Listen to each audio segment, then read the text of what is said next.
A full moon hangs over the silent pagoda. Someone waits for this final drink, breaking the silence. Just one cup. His old friend, GWI Ryanja, pours the wine with a bitter smile. I waited decades for you, and you only want one cup? You have a cold heart. As the cup fills, GWI stares blankly. He remembers when they first met back when they were just high-spirited young men. The floodgates of memory burst open. It was 40 years ago. Back then, Geometry Muguk still had black hair. To undo the tragedy, he begged GWI to perform the heaven-defying braid regression technique.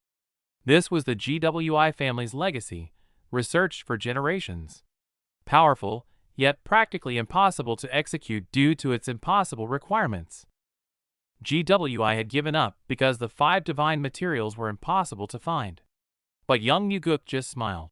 I'll get the materials. 40 years later, the promise is kept.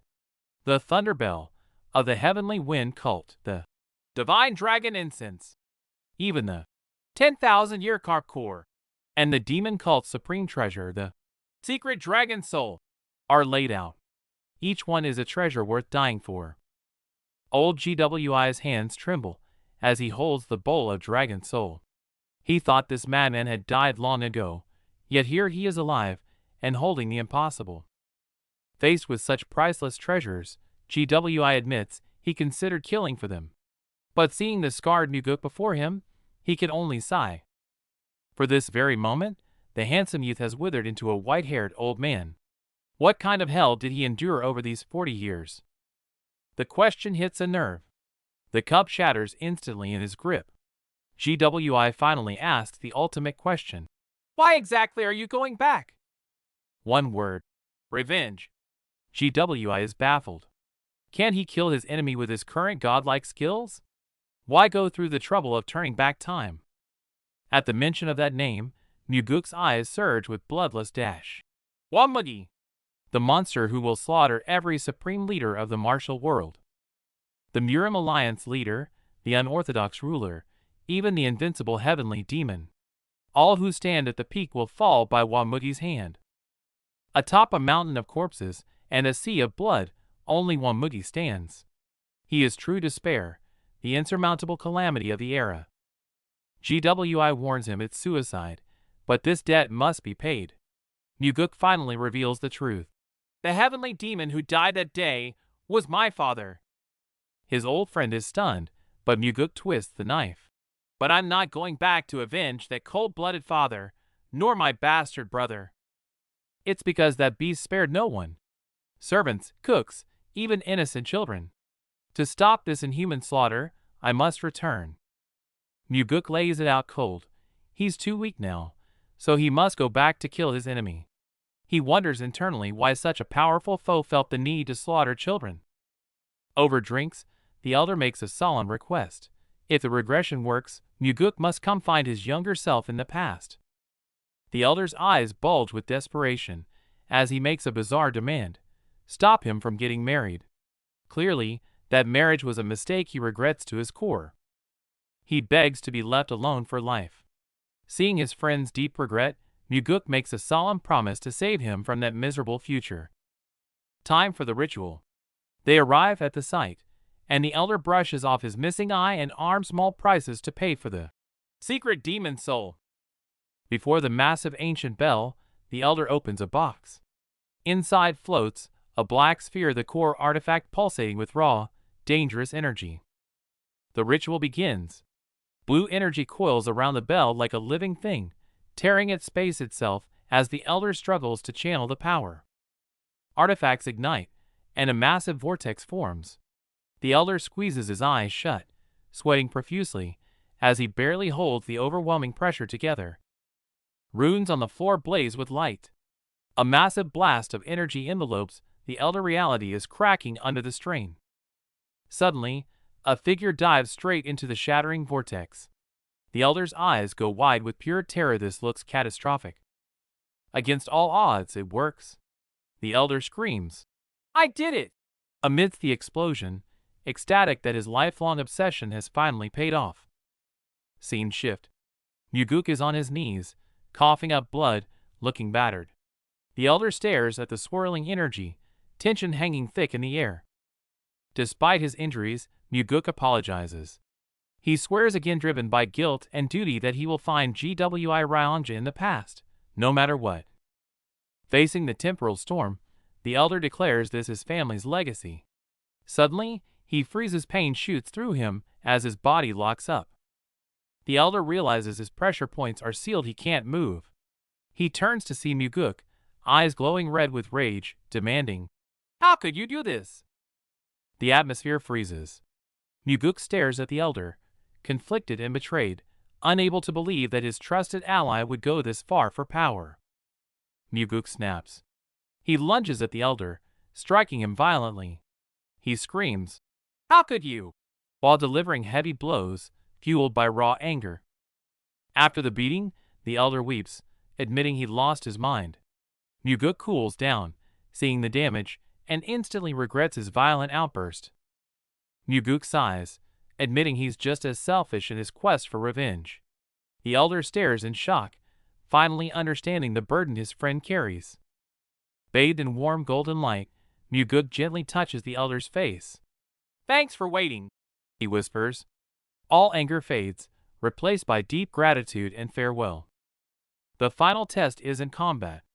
The old man breaks down, sobbing apologies, and Muguk, staring at his mentor and friend, feels his own tears break free. The moment he forgives, time freezes. Butterflies hang in midair as the old man wipes his tears and announces, "You have passed every test." At this moment, the old man transforms. Golden light explodes outward, radiating a divine pressure that no mortal can withstand. Cold sweat runs down Muguk's face as he asks who he really is. The old man just smiles. A mere mortal cannot comprehend the logic of the heavens. He points to the massive artifact, revealing the truth. The fuel for time travel wasn't the materials, but the desperate, lifelong struggle to gather them. Energy erupts. Forgiving GWI Ryanja, the man who both betrayed and aided him, was the final key to unlocking the great regression technique. With the test passed, Muguk demands to be sent back. But the old man pauses, asking one final question before the spell is cast. Muguk's answer is simple: kill the scum who deserve death and save the innocent. This time, he refuses to live as a mindless machine of vengeance. Memories flood back, and he screams in agony. "In my past life, I was a puppet of fate. This time, I will hold destiny in my own hands." Golden light swallows everything. Even the divine entity seems moved, eager to see what kind of chaos this man will carve out in a new life. At the very last second, the tone shifts. The old man screams desperately, "Don't forget your promise. You must stop my younger self from getting married." Muguk waves without looking back, leaving a simple, "Stay well," before stepping into the violent vortex of time. Massive energy tears space apart. His soul feels ripped from his body, leaving nothing but blinding white light and a deafening roar. Consciousness snaps back into focus. The sensation of being severed feels like jolting awake from a long, unending nightmare. The world spins. Visions of the sect crumbling and people dying flood his mind, the darkest nightmare of his past life. Muguk's eyes snap open, pupils dilating in shock. Heart pounding, he can't tell if he's in hell or reality. His vision clears. The ruins vanish, replaced by solid structures, yet a deafening roar still echoes in his ears. Not screams, cheers. The crowd roars with excitement. Muguk looks at his own hands, the realization hitting him hard. He really made it back. Smooth skin, youthful energy. He checks himself over. He's back in his prime, standing tall as a handsome young man. He looks up at the high platform where the powerful figures sit. The new demon selection, his revenge starts right here, right now. In his memories, his father always looked like this, sitting high on the dragon throne, watching the world crumble into ash with a cold gaze. Snapping back to reality, the suffocating pressure remains. The heavenly demon's sharp gaze sweeps over him, and young Muguk instantly tenses up. "Second young master, how long will you keep us waiting?" An impatient question rings out, but Muguk just smirks, looking completely unbothered. The red-haired brute stomps the ground, sending debris flying, and screams at the top of his lungs. "Stop stalling, let's fight!" Muguk lands lightly, robes fluttering. Looking at the fool eager to die, he finally confirms the exact timeline. Today is the day of the new demon selection war. This is the starting point of his absolute regression, to rewrite his destiny. Back then, his father dropped a bombshell. The successor wouldn't be limited to bloodline. The crowd instantly exploded into chaos and panic.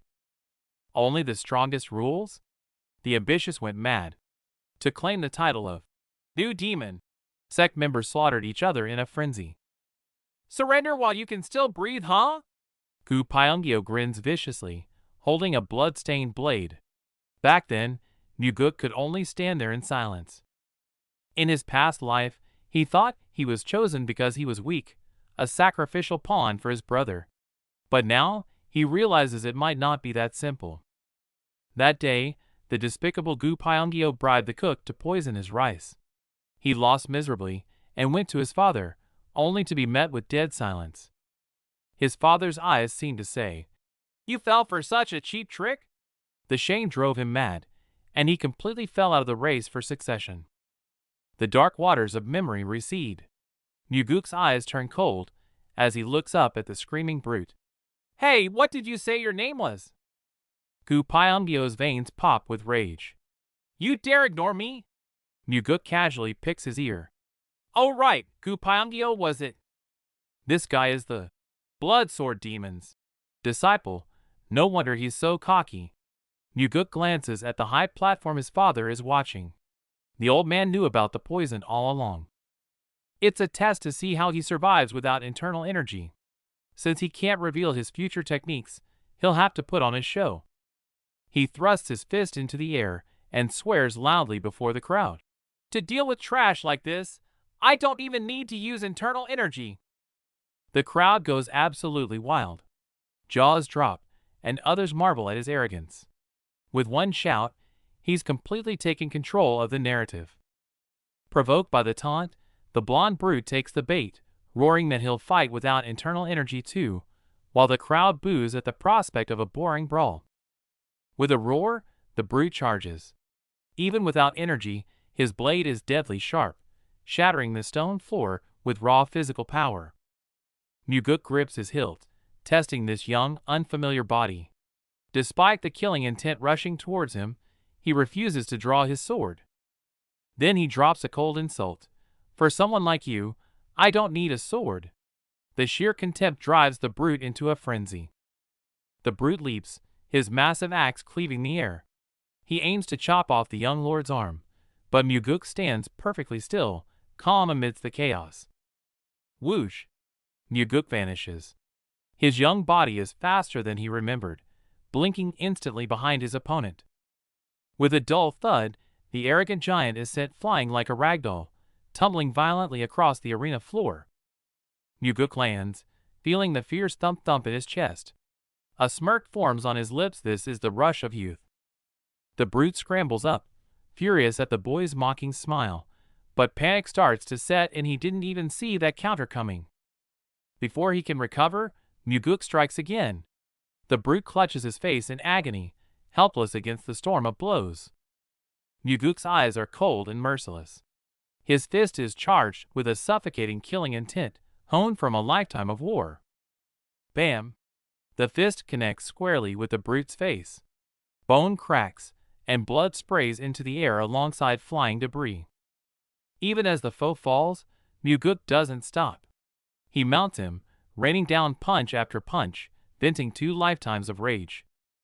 Suddenly Muguk crushes the brute's wrist, his voice turning icy. "Is this the hand? The one you used to poison me?" Snap! With a sickening scream, Muguk mercilessly crushes the hand. The crowd gasps, terrified by the sheer brutality. It's over. The enemy lies broken in the dirt. Muguk stands tall in the wind, and his revenge has only just begun. On the high throne, the heavenly demon raises a hand, silencing the arena. As promised, he grants the victor a single wish. Everyone holds their breath, expecting Muguk to ask for a legendary weapon or a secret manual, the fastest path to power. But Muguk looks straight at his cold father and speaks softly. "Father, I want to go hunting with you." For a moment, even the godlike heavenly demon freezes. This warm, unexpected request from his warrior son shakes him to the core. Negotiations are over. He rips off his shirt, revealing the dragon tattoo, while bodies litter the floor.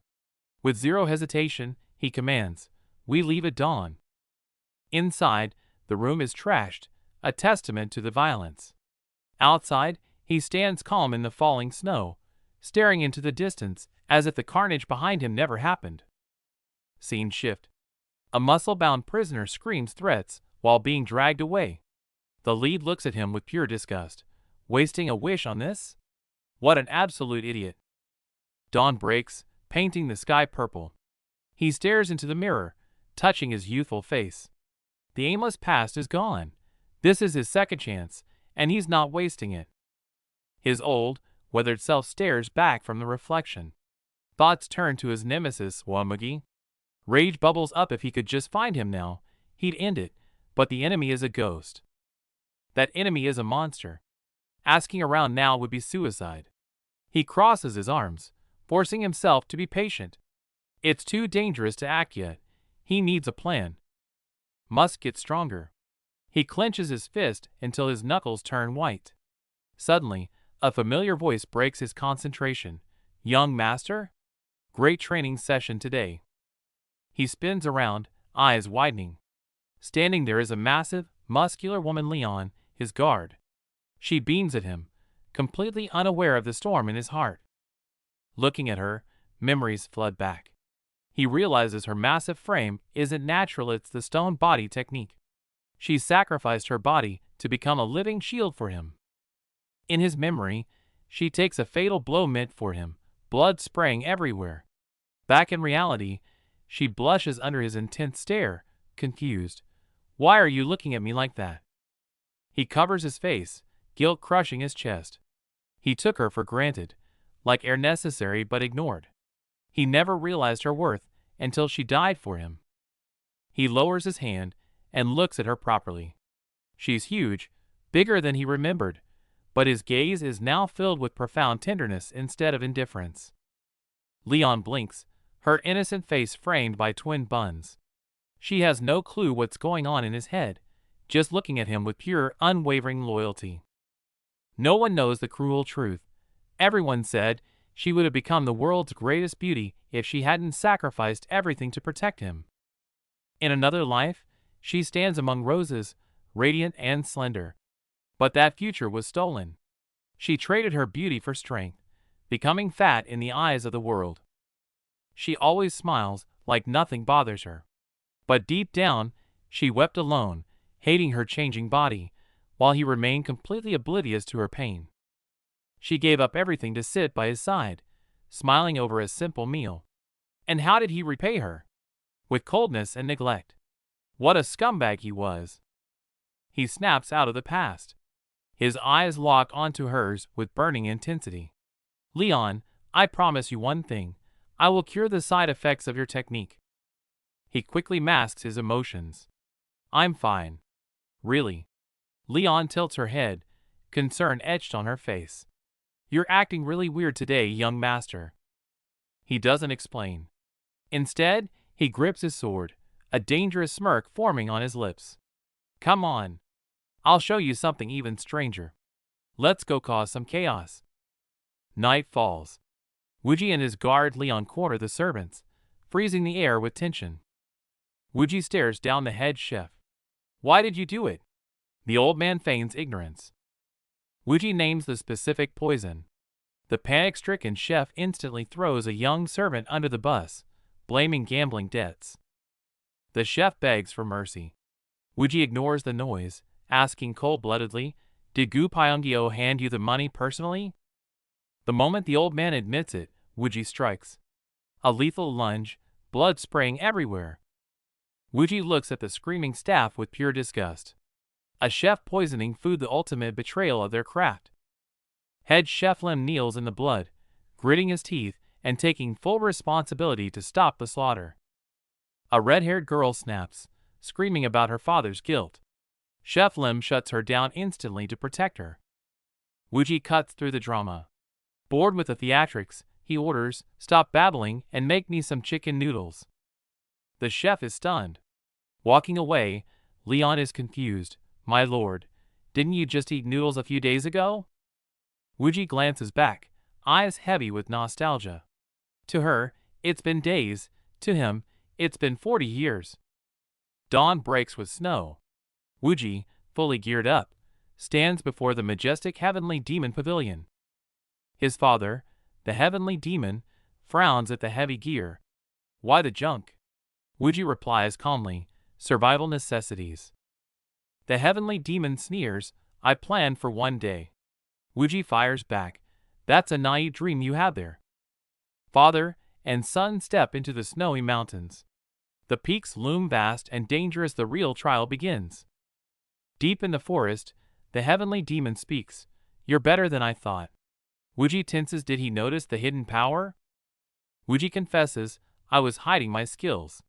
The heavenly demon doesn't even turn around. "I noticed." The father smiles dangerously. "True beasts hide their claws. You are still just a cat." Blue energy erupts from the heavenly demon.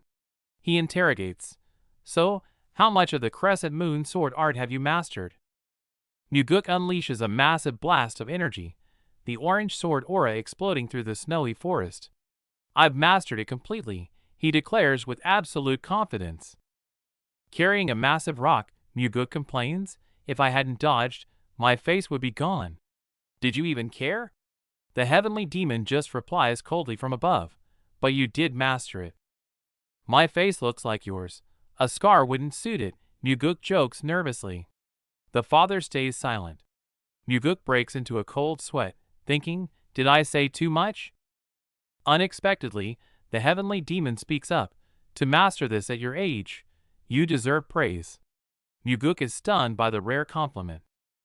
They walk through the quiet forest, father leading, son following. The tension fades into a rare, peaceful silence between them as sunlight filters through the trees. While resting, Muguk asks, "How did you learn to hunt?" The heavenly demon kneels, lost in memory, and whispers a quiet thank you before opening up. "With my older brother," the father admits. "I had an uncle?" Muguk asks. "He's dead. I killed him when I was your age." Muguk freezes in pure shock, eyes wide. "You did well," the father says heavily. "If I hadn't..." Muguk finishes the thought, tears welling up, "I wouldn't have been born." The weight of that dark sacrifice crushes down on them. Watching his father's lonely back, Muguk kneels, realizing the truth. Even the invincible heavenly demon suffers. The stronger they look on the outside, the deeper the scars within. Muguk reflects on his past life. "I found no other solution back then either." His father, too, saw no way to win without killing his own brother. He clenches his fist, energy sparking around it. "Don't expect me to follow that path," he vows with determination. "I won't do what you did." Muguk's eyes turn cold as he thinks of his own brother, the blood demon. "I won't hesitate," he thinks, "because my brother is pure evil and deserves no mercy." Back in the reality, the forest air turns heavy again. The heavenly demon stares ahead sternly, sensing something, while Muguk waits in silence. The heavenly demon suddenly sneers, talking trash when he's not around. "Huh?" He senses an unwanted presence nearby. Chapter 4 begins. They race up the sheer cliffs. The father moves effortlessly, while Muguk grits his teeth, pushing his body to the limit to keep up. A sudden blast sends debris flying. In the swirling snow, Muguk's face tightens, the heavy conversation weighing on his mind. Staring at the snowy peaks, Muguk reflects. "I never married, never had kids. So I wonder, who was I really?" Suddenly, the heavenly demon charges. "Is something there?" Muguk shouts. "Our dinner," the father replies. Muguk is baffled. "How can you kill what you can't even see?" Muguk obeys instantly, blue aura flaring. A true master must sense the slightest vibration in the air. His senses are overwhelmed by his father's presence. The demon lord guides him. Release a strand of energy and thin it out. Imagine your body as a ball of energy. Muguk sweats profusely, his energy fluctuating wildly under the strain. Pull it slowly like a thread end. With a burst of power, he finally grasps the elusive sensation. What do you think it is? The father asks. Muguk focuses, extending his senses into the deep darkness. Energy coalesces in the dark, taking the shape of a tree or a living being. He probes the surroundings with caution. The outline sharpens. A beast's head emerges from the darkness, a blue line of energy hovering above it. Eyes snap open. It's a giant boar monster. Muguk instantly analyzes its traits. Stiff fur, long tusks, no doubt about it. The heavenly demon stands by calmly, confirming the judgment. Correct, it is a boar. Muguk smirks. Seems I have talent. His father acts unimpressed, saying it wasn't that hard, but the boy has proven himself. Seeing the dressed meat, the father is surprised. Muguk lies about reading it in a book to hide his past life experience, then jokes, "Now you have a seat, father." The heavenly demon sits cross-legged on the fresh beast's skin. Even in the wild, his presence is commanding. The father questions his motive. Did you come to impress me and become my successor? Muguk denies it flatly. That wouldn't work on you, and I don't need help. By the campfire, Muguk holds up 2 fingers with confidence. I have 2 reasons. First, to get stronger, which I did. Second, you are still strong. I have no wish to usurp you yet. He looks his father in the eye, half hiding his ambition. I want the title of successor only to access the secret techniques of our heavenly demon alliance. But internally, he finishes the thought. He must master the 9 calamities. Because in his past life, even his mighty father fell to the ultimate enemy, Wamugi. The scene shifts back to the vast cosmos. A lingering, in that case, hangs among the stars, signaling a pivotal decision is taking shape. Memory rewinds. The father coldly states, Master level is the bare minimum. But young Muguk ignores the pressure. He just cherishes standing side by side with him for the first time. By the campfire, father and son sit back to back. No warmth here, the heavenly demon coldly warns. That weakness of yours will get you killed one day. Muguk retorts. How is being with the strongest weak? The father calmly replies with a metaphor. If you are a song, be the finest melody. If wine, be the greatest vintage. His father was always a terrifying monster in his memory's fear, not love. With tears in his eyes, Muguk vows, I'll make good memories this time. Not for you, but for my own salvation. Deep in the mountains, the heavenly demon wants to leave, but young Muguk gets stubborn. No way! Hunting with the heavenly demon without killing a tiger? I'm not going back. Amidst the blizzard, facing his father's command, Muguk drops the attitude. Yes, father! He shouts, eyes burning with a desire to prove himself. In the quiet bamboo forest, the lesson begins. Close your eyes, the heavenly demon instructs. Target to the right, 100 meters out. Further than last time. Muguk obeys, focusing intently. His father's voice guides him. Sense the wind this time, and fuse your internal energy with it. Muguk is stunned. He's never heard of merging energy with wind. Before he can hesitate, his father snaps. Don't dawdle. Speed is key, or it's just a useless trick. Send the energy out now. No time to think. Muguk shuts his eyes tight, diving deep into focus. The air around him seems to vibrate with his breathing. Deep in his mind, blue energy swirls chaotically. Sweating and struggling, Muguk thinks. I feel the wind and the energy, but how do I bind them together? Suddenly, it clicks. A grin spreads across Muguk's face. The resistance vanishes. He's found the perfect point of fusion. Got it! A violent spiral of blue energy erupts. He realizes, it's not about forcing it in, but weaving the energy and wind together. In a flash, a beam of blue light tears through the dark bamboo forest like an arrow, accompanied by a piercing screech of wind. Direct hit. The lurking black tiger is struck by the wind pressure before it can react, roaring in pain with its massive jaws wide open. The deafening impact startles even Muguk. He stares wide-eyed at the destruction, shocked by the sheer power of his own attack. There really is a tiger! Muguk shouts in excitement. The heavenly demon remains stone-faced. Don't get cocky. The more energy strands you can weave, the higher your chances of survival. The bearded veteran hands over a secret weapon. Muguk takes a swig. He claims it's good, but the harsh liquor burns his throat, making him wince. The veteran narrows his eyes. He sees right through Muguk. No one else in the alliance would complain about the alcohol. The kid is hiding something. The veteran asks the lethal question, for the cause, could you kill your father? Muguk denies it, but his grip on the bottle tightens. He knows the answer is yes. Staring at the earnest veteran, Muguk feels a pang of conflict. For the first time since his rebirth, someone treats him like a human, not a tool for revenge. Provoked, Muguk's eyes harden. He forces down another swig. If he's chosen the path of carnage, he can't be stopped by a bitter drink. The veteran grips his hilt, silent.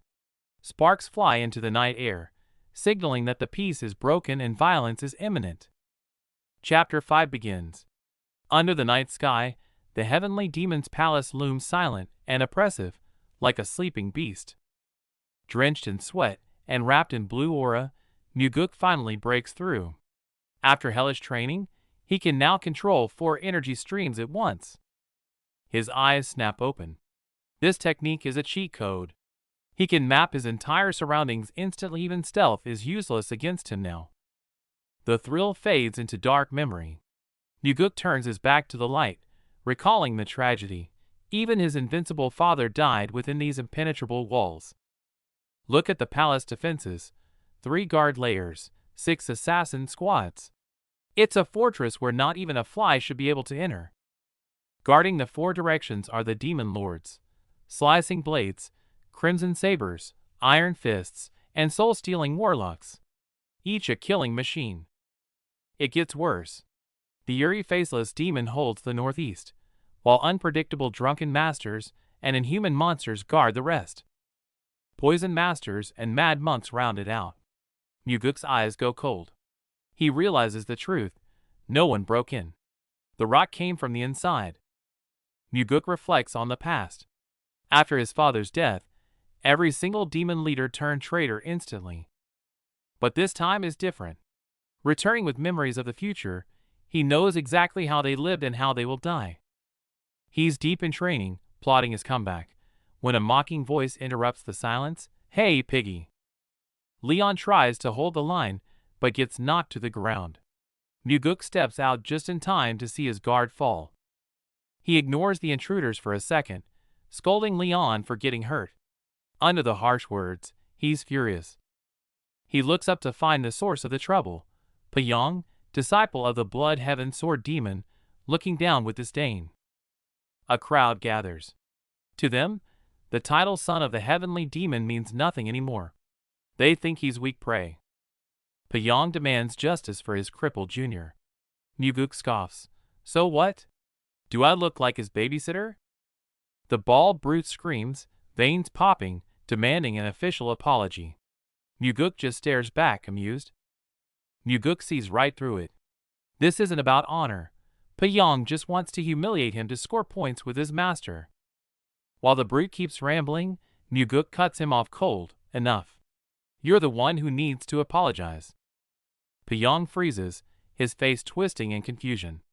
Excuse me? For what? For hurting my subordinate. Leon tries to stop him, terrified, but Muguk insists. No compromise. Leon's eyes go wide with terror. She knows this demand is practically a declaration of war. Muguk demands he kneel. Pyong laughs in disbelief, pointing at Leon. You want me to kneel to this ugly freak? That was the last straw.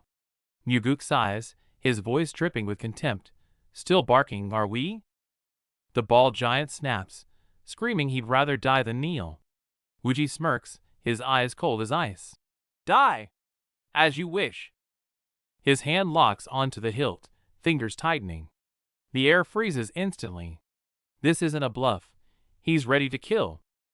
Thinking Wuji is crazy, the bald guy issues an ultimatum. Kneel or fight. But remember, your master won't forgive a coward. Come for me, fine.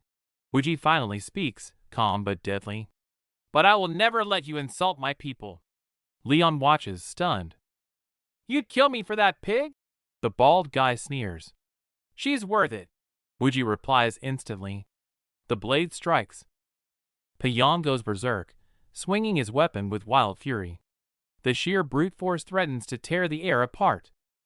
The crowd screams for him to stop, but Pyong is deaf with bloodlust.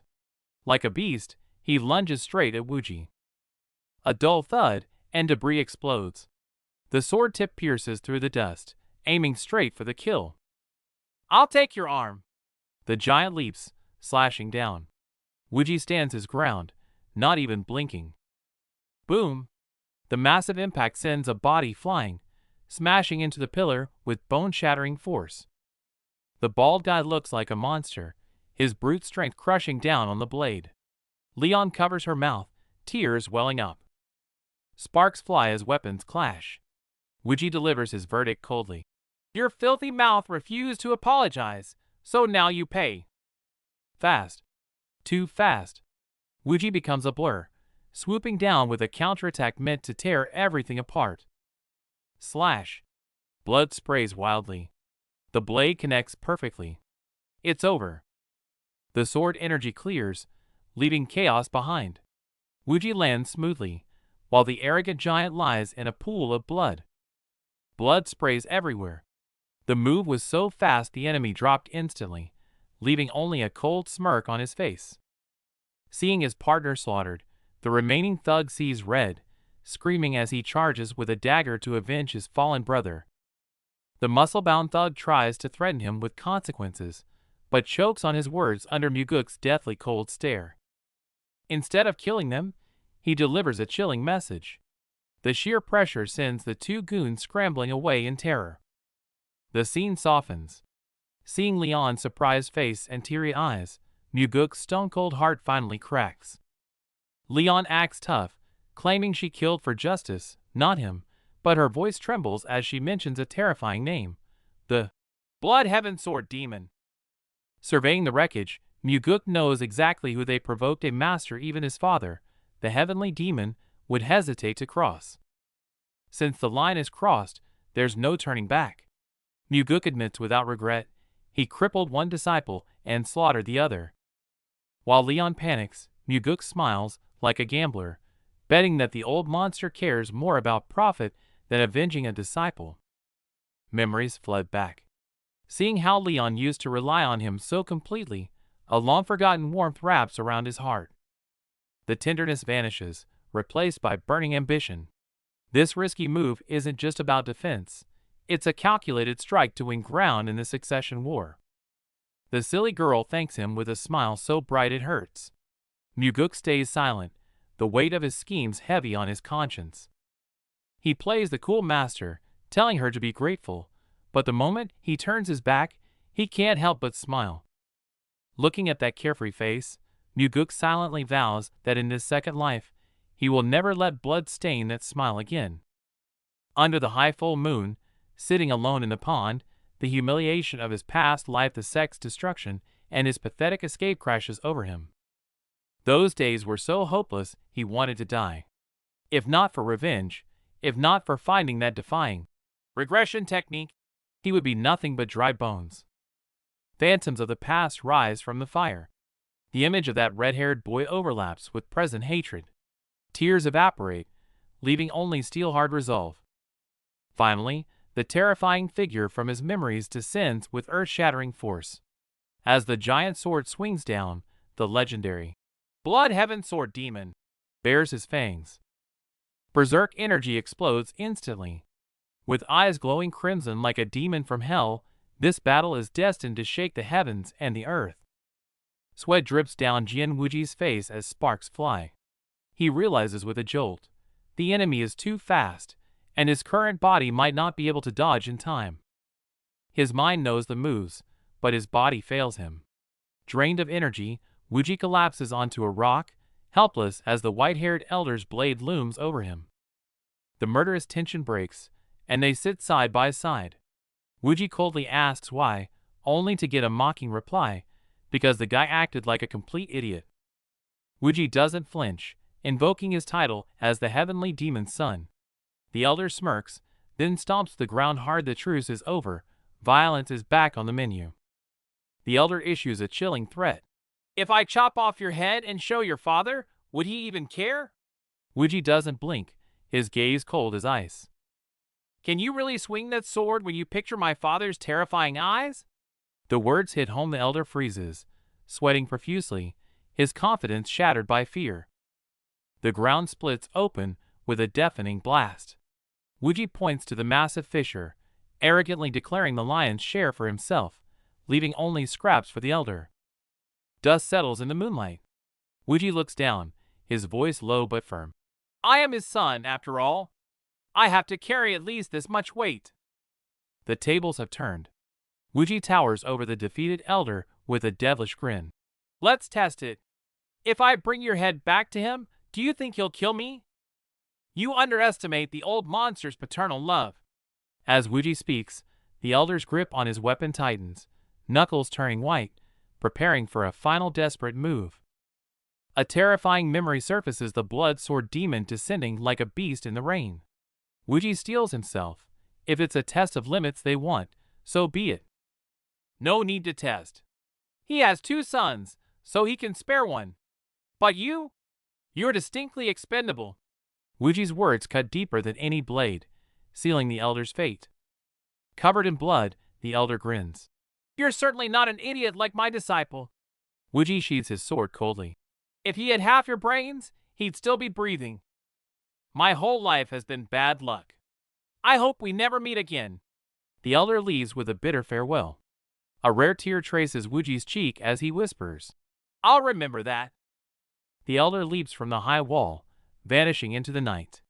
Wuji stands alone in the moonlight, brushing his hair back, overwhelmed by a mix of emotions. Once he's alone, Wuji snaps.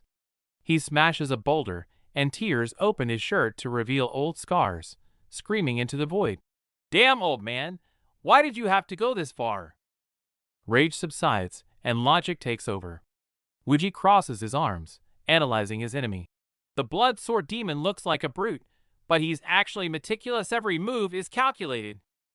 Recalling the elder's repeated threats about taking his head to his father, Wuji realizes it wasn't just trash talk. It was a message. He came here specifically to see me. In the darkness, Wuji's gaze sharpens. This wasn't revenge. It was an appraisal of his worthiness as a successor. So, his first major hurdle is the blood sword demon himself? The mood shifts instantly. Lightning tears the sky as Muguk makes a grand entrance, bathed in blue energy. The king has returned. Inside the ancient hall, Muguk meditates, wrapped in an ethereal blue aura. Above, lightning strikes, channeling raw power directly into him. Boom! A beam of blue light slams into the courtyard. Muguk lands hard, crushing the stone beneath his boots, his gaze sharp as a blade. Tiles shatter on the roof. A dark figure lunges from the heights like a hawk, breaking the silence of the night with lethal intent. The figure strikes from the air. The man below looks up in sheer terror, gasping out, Father? A hell of a way to say hello. The scene cuts to a shadowy figure standing high above. He glares down coldly. I heard you slaughtered the disciple of a head demon. A rooftop standoff in the snow.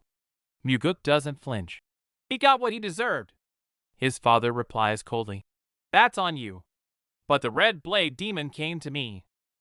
Standing on the eaves, robes flapping in the wind, the heavenly demon delivers the verdict. He demands that you be punished. Muguk's eyes narrow. He sees right through it. This isn't just revenge. It's a political test to see if he's truly the heir. Despite knowing the game, the threat becomes real. The voice cuts through the cold air. Therefore, I must punish you. Muguk challenges him. Why? His father sneers. Remember when you asked who I trust most? It's the red blade demon. A brutal betrayal. Flashback to a campfire night. A younger Muguk asked that very question, the silence between them heavy with unspoken tension. Back then, his father gave no answer, only a cold rule. Hierarchy and discipline above all. Past disappointment fuels present rage. Back in the present, Muguk stands tall in the courtyard, calling out his father. Spare me the lectures on corruption. Tell me what you really think. Snow falls as Muguk grips his sword, his eyes filled with a weary sadness. I feel like we strayed from the true path of the heavenly demon long ago. The heavenly demon freezes, his stoic mask cracking. The accusation hits a nerve. Strayed? He asks solemnly. Then what is the path to you? Muguk answers instantly. The belief that only we can defeat the ultimate evil. Ultimate evil? As his father ponders, Muguk clarifies. Exactly. Our true enemy isn't the traditional alliance we fight now. The scene turns blood red. Muguk describes the coming horror. Monsters so cruel that against them, our current wars look like child's play. Wuji stands amidst metaphorical flames, his expression grim. He declares that traditional alliances are useless against the coming ultimate evil. Perched on a rooftop, he casts aside mercy. To defeat monsters, he argues, they must become even more ruthless than the enemy. Energy crackles around him as he closes his eyes. He envisions the moment the ultimate evil finally kneels in defeat. Suspended above the snowy city in his vision, he screams into the night. Only then will they prove they have mastered the path of the heavenly demon. The scream fades, replaced by a chilling stare. His eyes glow in the dark, surveying the world with cold, absolute confidence. Back in reality, Wuji shouts at his father, the wrong path means our end. The heavenly demon listens in heavy, brooding silence. The heavenly demon looks visibly shaken. He realizes his own father never grasped these concepts, leaving him stunned by his son's insight. Snapping back to the snowy present, the father asks if there are any more bold claims.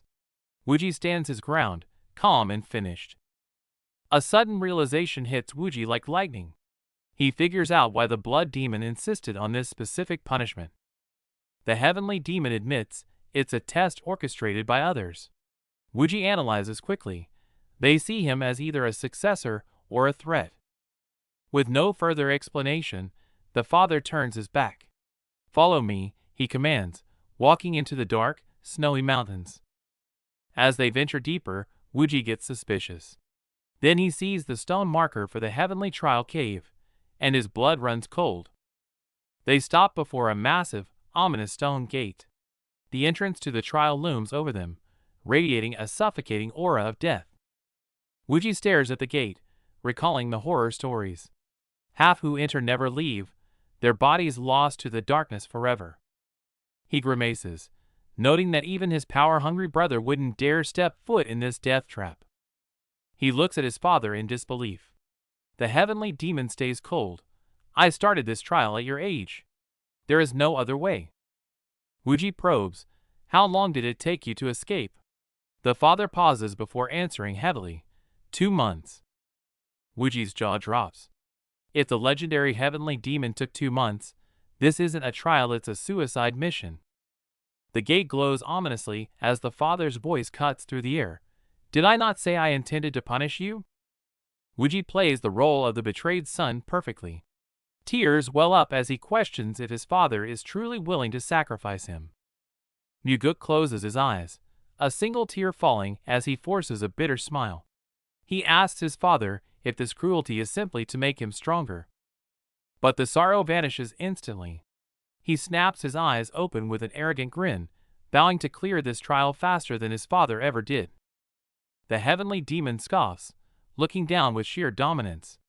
He coolly remarks that just coming out alive would be enough. The scene shifts. Heavy footsteps echo through the dim hall as Muguk walks alone into this so-called hellish trial. The corridor is eerie, lined with strange blue lights. Muguk walks cautiously, wondering just how many lives this place has devoured. He leaps into the air, robes fluttering, and lands lightly before a massive stone tablet, his guard instantly going up. The rules are brutal. No internal energy, kill everyone, fail and wait 10 days. Seeing the food pellets, Muguk is disgusted at the thought of eating them for weeks. Wasting no time, he steps into the red circle. Instantly, the frozen figures in the pods around him glow with a menacing red light. The battle erupts instantly. Muguk moves so fast he becomes a blur, rushing straight at the awakening monsters. He spots the weakness immediately, the red marks. With a swift, brutal strike, he shatters the glass containers. Even without internal energy, his skills are lethal.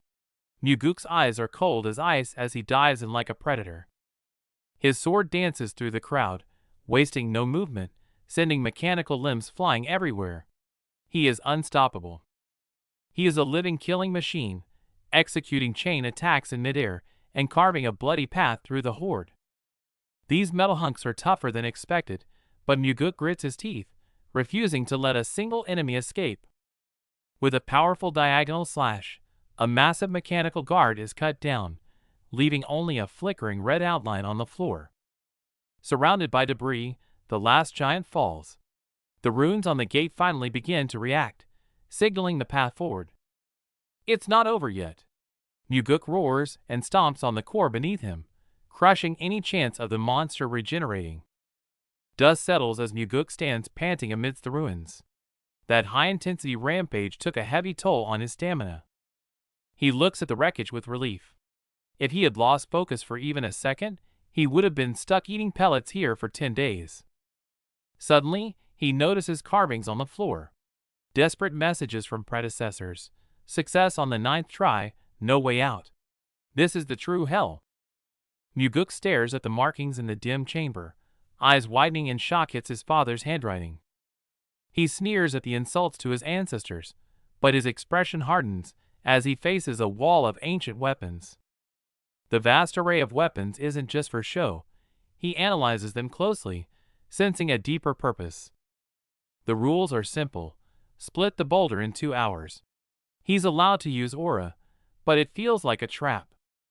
He steps into the red circle, facing a small metal sphere. Time to get this over with. 2 hours for a single sphere? That's suspiciously generous. There must be a catch.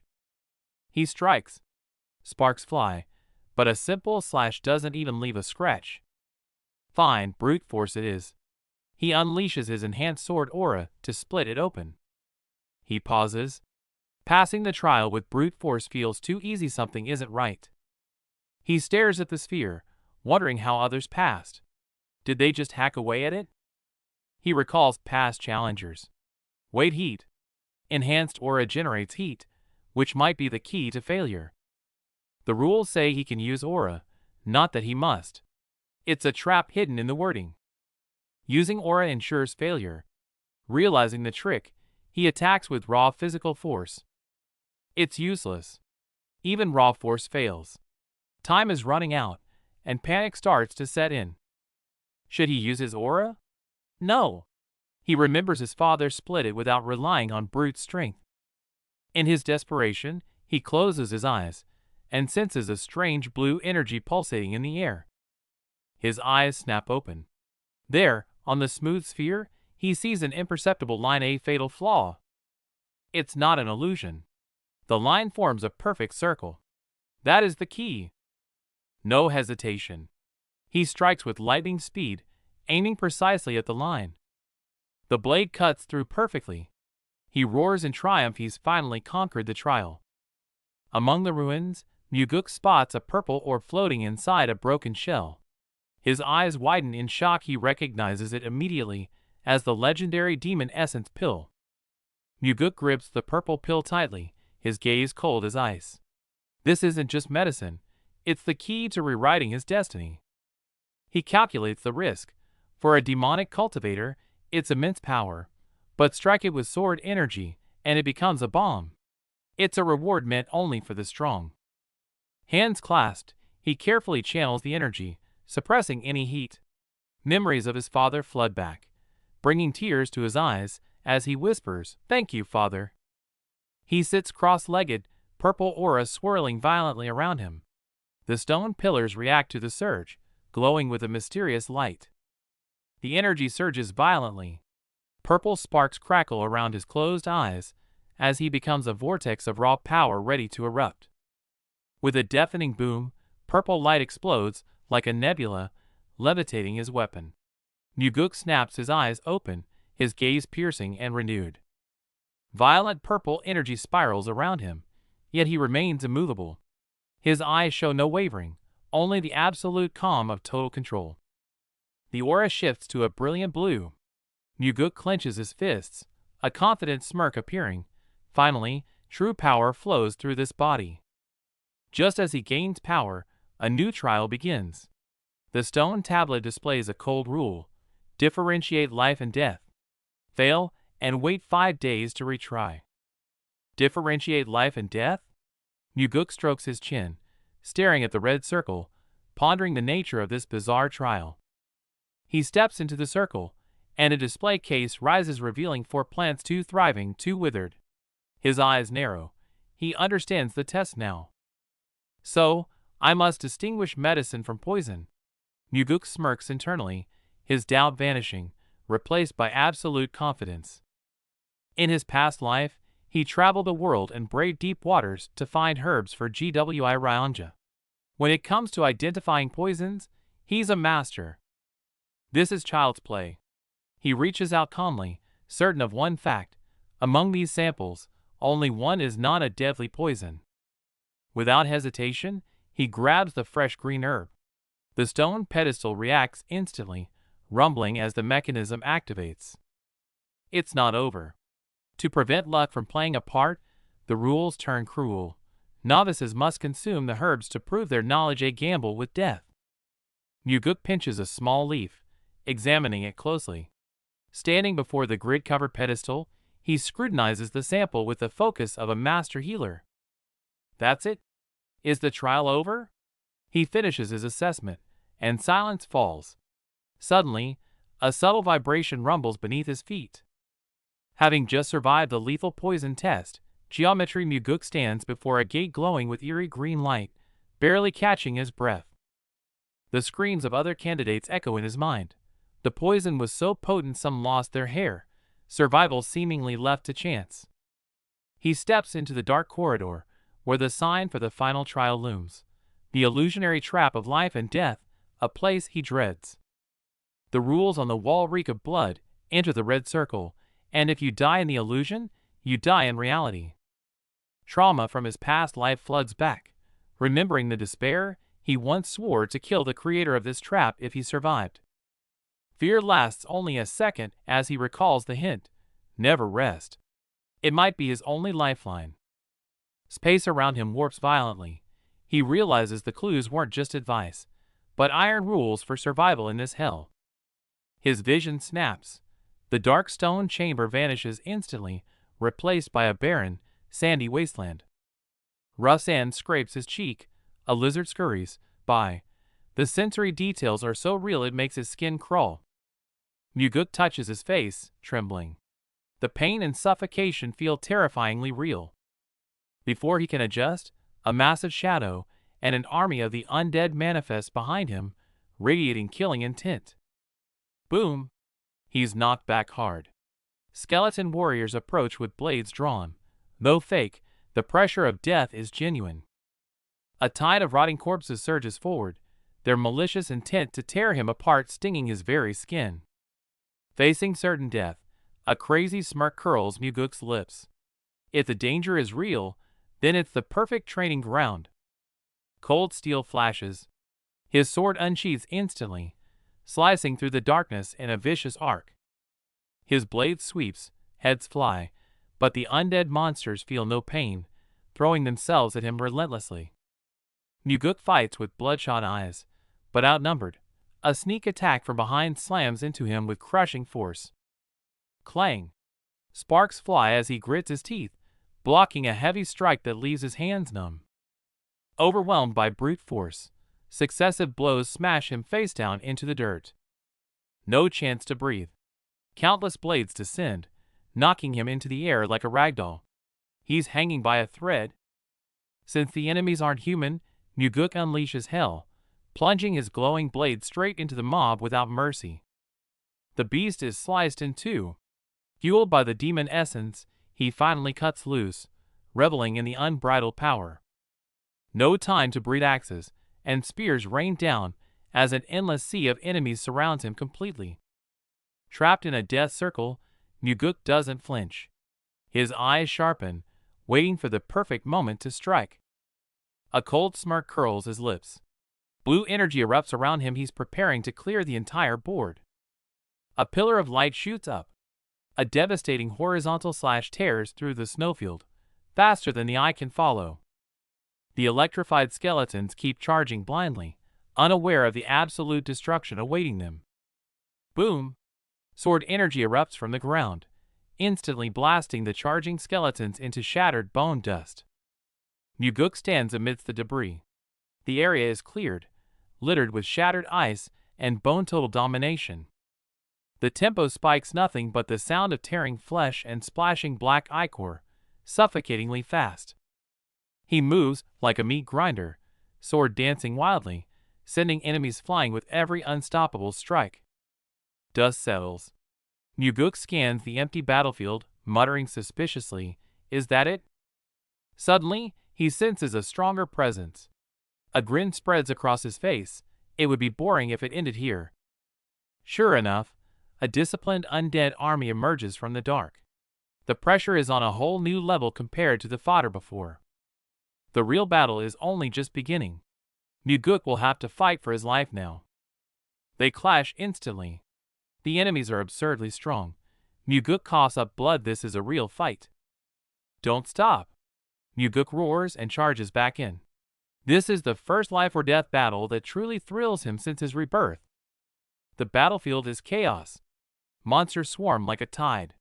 Muguk has zero time to breathe, but he's smiling. This extreme combat is exactly what he craves. The feeling is back. With past experience fueling his young body, he's returning to peak form. He crushes a commander and sweeps the field with sword energy. He doesn't dodge, he charges right into the blade storm. Deflecting everything with lightning speed, he slashes straight through the giant muscle monster. Right now! As the monster screams in agony, his strike shatters their defense. The battle is decided. The massive sky structure crumbles, and the monsters fall. The battle was earth-shattering, but finally, the threat is cleared.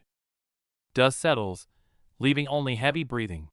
Even for him, his hand trembles on the hilt. He's at his physical limit. Is it over? Shirtless and battered, he walks out of the ruins. Finally, the voice confirms it. The 100-day hell training is complete. Sweat drips down his face, but his eyes turn cold. Instead of celebrating, he's already worrying about the implications. Truth is, he did in one day what took his father 2 months. But that's too dangerous, revealing it would bring suspicion, not praise. His gaze sharpens as he makes a decision. He must hide his true progress. Revealing his full power now is a mistake. So he stayed in the cave intentionally, waiting until exactly 100 days had passed before approaching the Grand Palace. In the Great Hall sits the man himself, the heavenly demon, his father. The pressure is suffocating. Didn't break my record, did you? His father asks. Muguk replies calmly, but I cut the stone sphere, and I never hesitated in the illusion. Suddenly Muguk's eyes widen in shock. Did he see that right? Did the ruthless heavenly demon just smile? You're sharp. Like father, like son. As they banter, a rare warmth fills the usually cold air between them. Looking at his father, realization hits Muguk.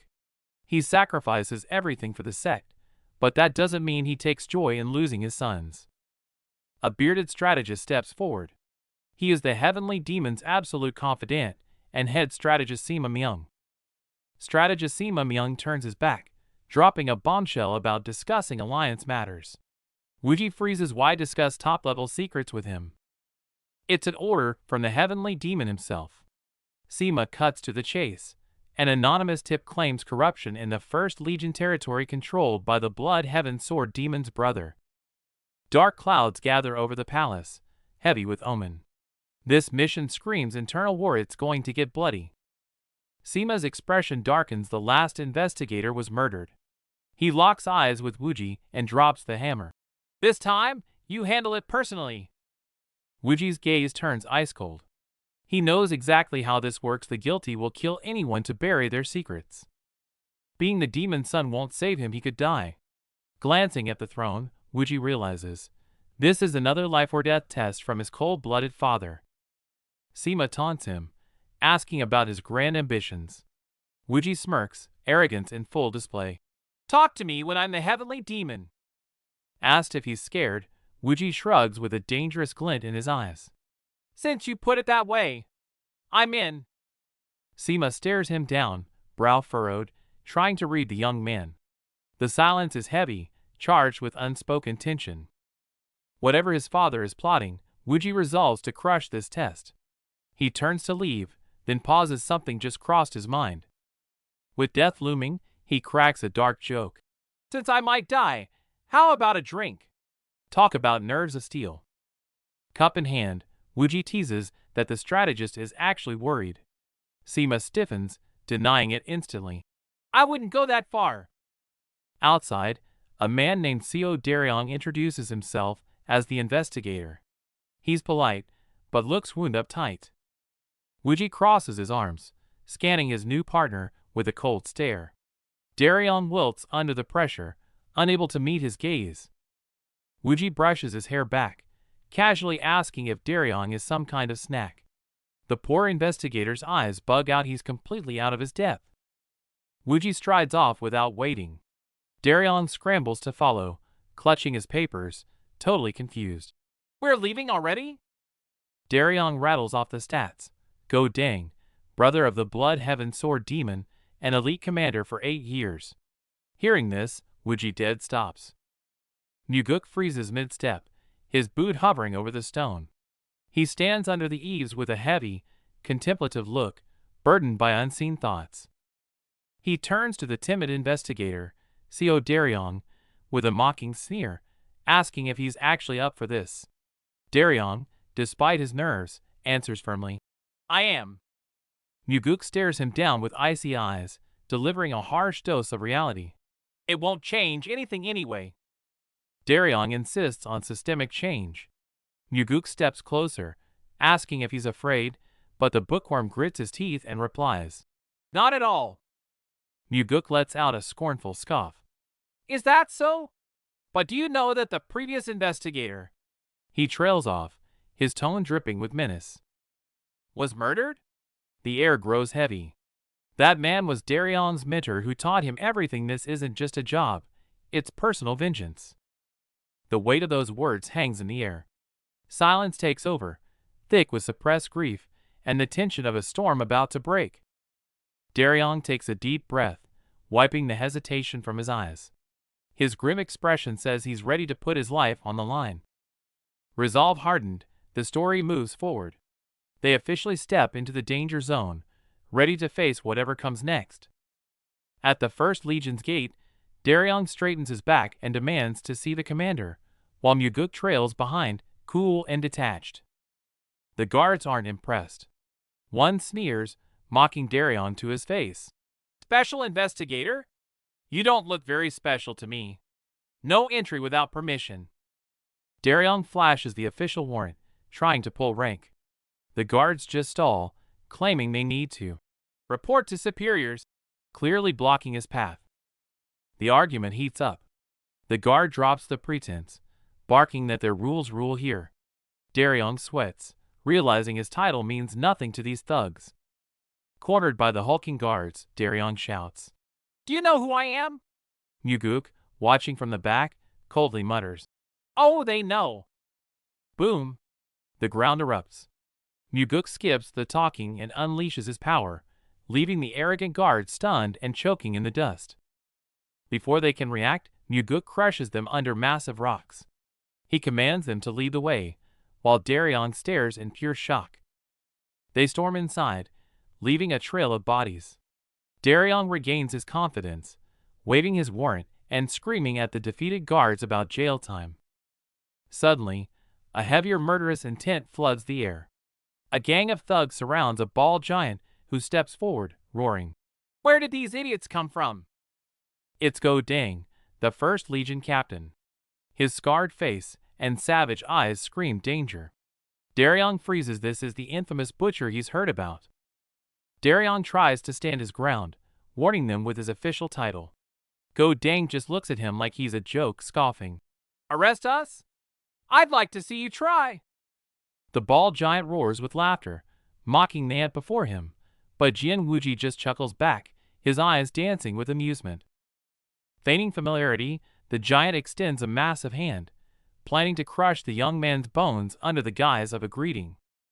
But the moment they touch, a sickening crunch echoes. The giant's sneer twists into pure horror as his own hand is crushed effortlessly. Jian Wuji stares down coldly at the agony before him. Think being a noble protects you? One more word, and you lose that hand forever. Dropping a lethal threat about spilled guts, Wuji turns and walks away casually, leaving the guards frozen in terror by his killing intent. On the stairs, his timid partner trembles. Why did he let us pass? Wuji flashes a devilish grin. Because I crushed his hand bones during the handshake. The brutal display worked. The guide, terrified and trembling, points toward the looming tower. The commander's office is on the 7th floor. Another row of armed guards blocks the corridor. While Co. Daryong sweats buckets in fear, Wuji just sighs with annoyance. Facing the blockade, Wuji flashes the stamped warrant. Blocking me is blocking the cult leader. Do you have enough heads to roll? Seeing their hesitation, Wuji thrusts the document forward. You can look down on me, but dare you underestimate the authority behind this paper? The cult leader's name works like magic. The guards bow and step aside, finally letting the terrified Daryong catch his breath.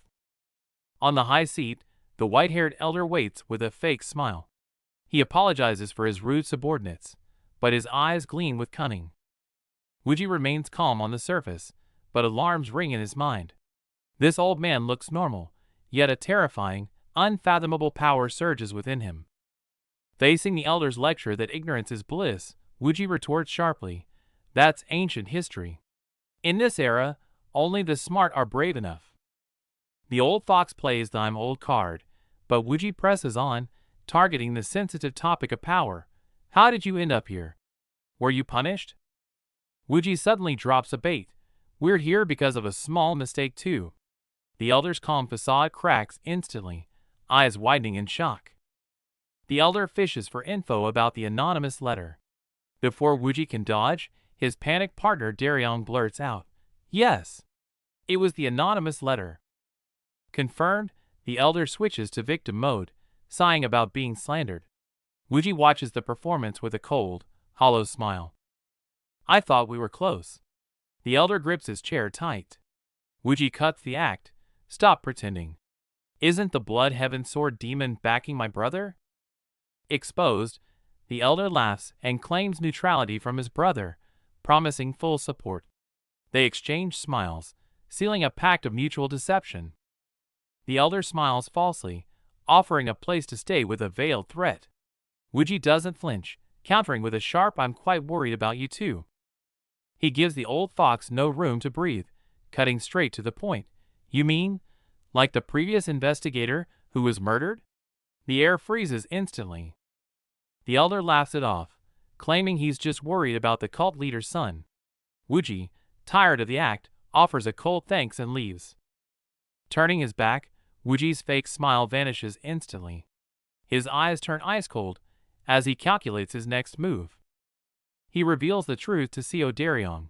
This isn't just an investigation, it's a death trap set by his father. Solve it or die here. Memories flood back, the regrets of his past life vivid. He refuses to let tragedy repeat itself. He must cut out this corruption personally. He recalls his father's words about losing the demonic path. It wasn't just a warning to the sect, but the ultimate test for his mission. Words mean nothing here. The heavenly demon has only one rule: prove you deserve to live through your actions. Taking a deep breath, Wuji suppresses his thoughts. Meanwhile, a lighter atmosphere elsewhere hints at the calm before the storm.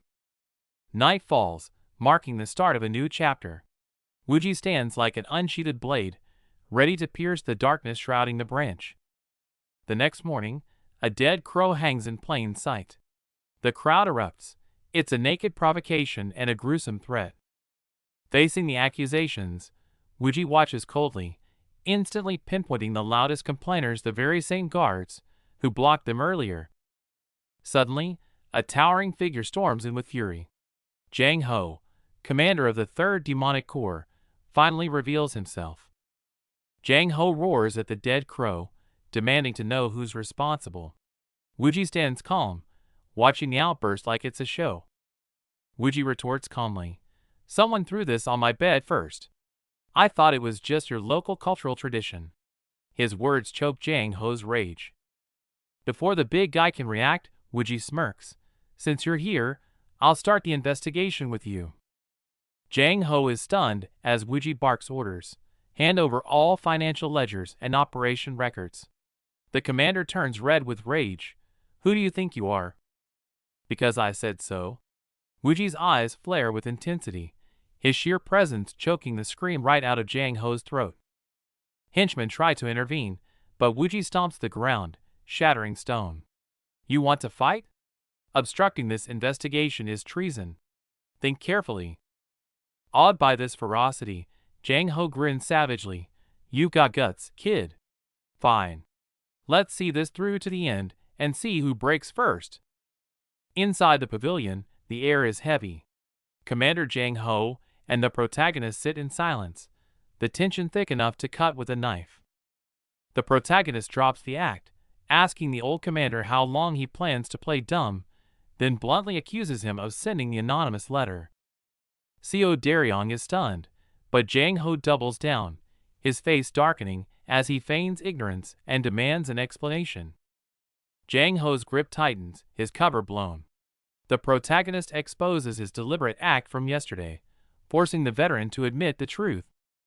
The protagonist lays out the facts. Only the 3rd Corps didn't mock the dead crow. A unit this disciplined implies a leader with integrity. Plus, Jang Ho is famous for his strength and foul temper. The protagonist recalls memories from his past life, confirming his hunch. In the past life, this commander was silenced for that very letter. Hearing the deduction, Jang Ho is visibly shaken by the young man's sharp instincts. With the cards on the table, Jang Ho sweats and admits he thought they were doomed. The protagonist chuckles, mocking his unexpected honesty. Jokes aside, the protagonist's gaze sharpens. He cuts to the chase, demanding to know what hell is actually breaking loose here. The truth is ugly. The demonic army commander has turned the troops into a private hit squad, taking any dirty job for cash. The revelation is shocking. It's not just rogue martial artists. They've degraded into mercenaries, driven solely by greed. Seo suspects the 1st Corps is involved. Hearing this, Jang Ho snaps, demanding to know how they figured it out. The protagonist explains calmly. The 1st Corps cursed the loudest and blocked them first. Classic guilty behavior. Jang Ho reveals his pain. The martial artist who committed suicide was actually his best friend and the first whistleblower. Memories of his dead friend twist the veteran's face in agony. But the protagonist shows no mercy, coldly demanding the killer's name. Gritting his teeth, Jang Ho names the enemy. The order came from the top, and Go Dang of the 1st Corps executed it personally. The protagonist realizes the setup. His father and the strategist surely knew. This isn't just a mission, it's a hellish test of his capabilities. Seeing the veteran's regret, the protagonist softens, acknowledging the friend's worth while subtly pointing out the survivor's guilt. The protagonist formally addresses Commander Jang, thanking him for his bravery. These words shatter the old man's emotional defenses. Decades of guilt and pressure erupt. The iron-blooded commander breaks down, weeping openly in front of the 2 young men. Staring into the distance, Yang Dang is flooded with memories. His father's tears and his brother's despair fuel his resolve to carve out a completely different demonic path. He clenches his fist until his knuckles turn white. Jang Ho died miserably in the past life, and he refuses to let that happen again. This is the sole reason for his return. The camera zooms in on his steely gaze. It's not just about revenge. It's about dragging those who shouldn't have died back from the gates of hell, no matter the cost. Chapter 13 begins. Looking at Yang Dang's profile, someone mutters that he's nothing like the rumors. He clearly isn't just some ordinary mercenary scraping by. Yang Dang walks side by side with Jang Ho in the courtyard. The sunlight is dappled, but the mood is heavy. Jang Ho looks worried, while Yang Dang walks with an unnerving calm. Jang Ho mentions that people think he's unfit to be the heavenly demon. Instead of getting angry, Yang Dang sneers, "Good, I never wanted to be like my father anyway," leaving Jang Ho stunned. Yang Dang stands alone in the shade. As leaves drift by, he looks into the distance, his back radiating a solitary, unwavering determination against the world. He knows the truth clearly. The current alliance is a mess and falls short of his standards. Since it's broken, it's time for him to step in and fix it himself. Cut to Jang Ho, whose eyes widen in shock as cold sweat drips down his face. He freezes, looking completely in disbelief, as if he's just heard some earth-shattering news. Staring at the figure ahead, Yang Dang's resolve hardens. If things don't change now, everything he came back to protect will eventually turn to ash. The next day arrives. This guy is drenched in sweat, his face twisted in agony. He looks like he's pushed past his physical limits or is being put through the ringer. Disaster strikes? A subordinate scrambles to Seo Daryong screaming for help. Before Seo can react, chaos erupts in the hallway as black-clad men attack with blades. The scene is brutal. The one-eyed man pins someone down, hands covered in blood, and barks, "Don't move." This isn't a spar, it's a one-sided slaughter. Seo Daryong arrives and checks on his battered subordinate. The man claims he's fine, but says his colleague has broken ribs. This conflict just got serious. The street is a mess. Severely injured men are carried away, leaving a trail of blood. Seo Daryong watches grimly. The air is thick with tension after such a brutal fight. They go straight to the source. The bald elder, Go Dang, stands there with his thick gold chain and arrogant face. Even when questioned, he just plays dumb. The excuse is ridiculous. The bald thug claims he beat the man half to death just because he bumped into him without apologizing? The arrogance is off the charts. Yang Dang calls his bluff, sure the old man struck first. Go Dang drops the act, sneering an admission and taunting, "It's your noose," clearly provoking him. Hearing this, Yang Dang's eyes go ice cold.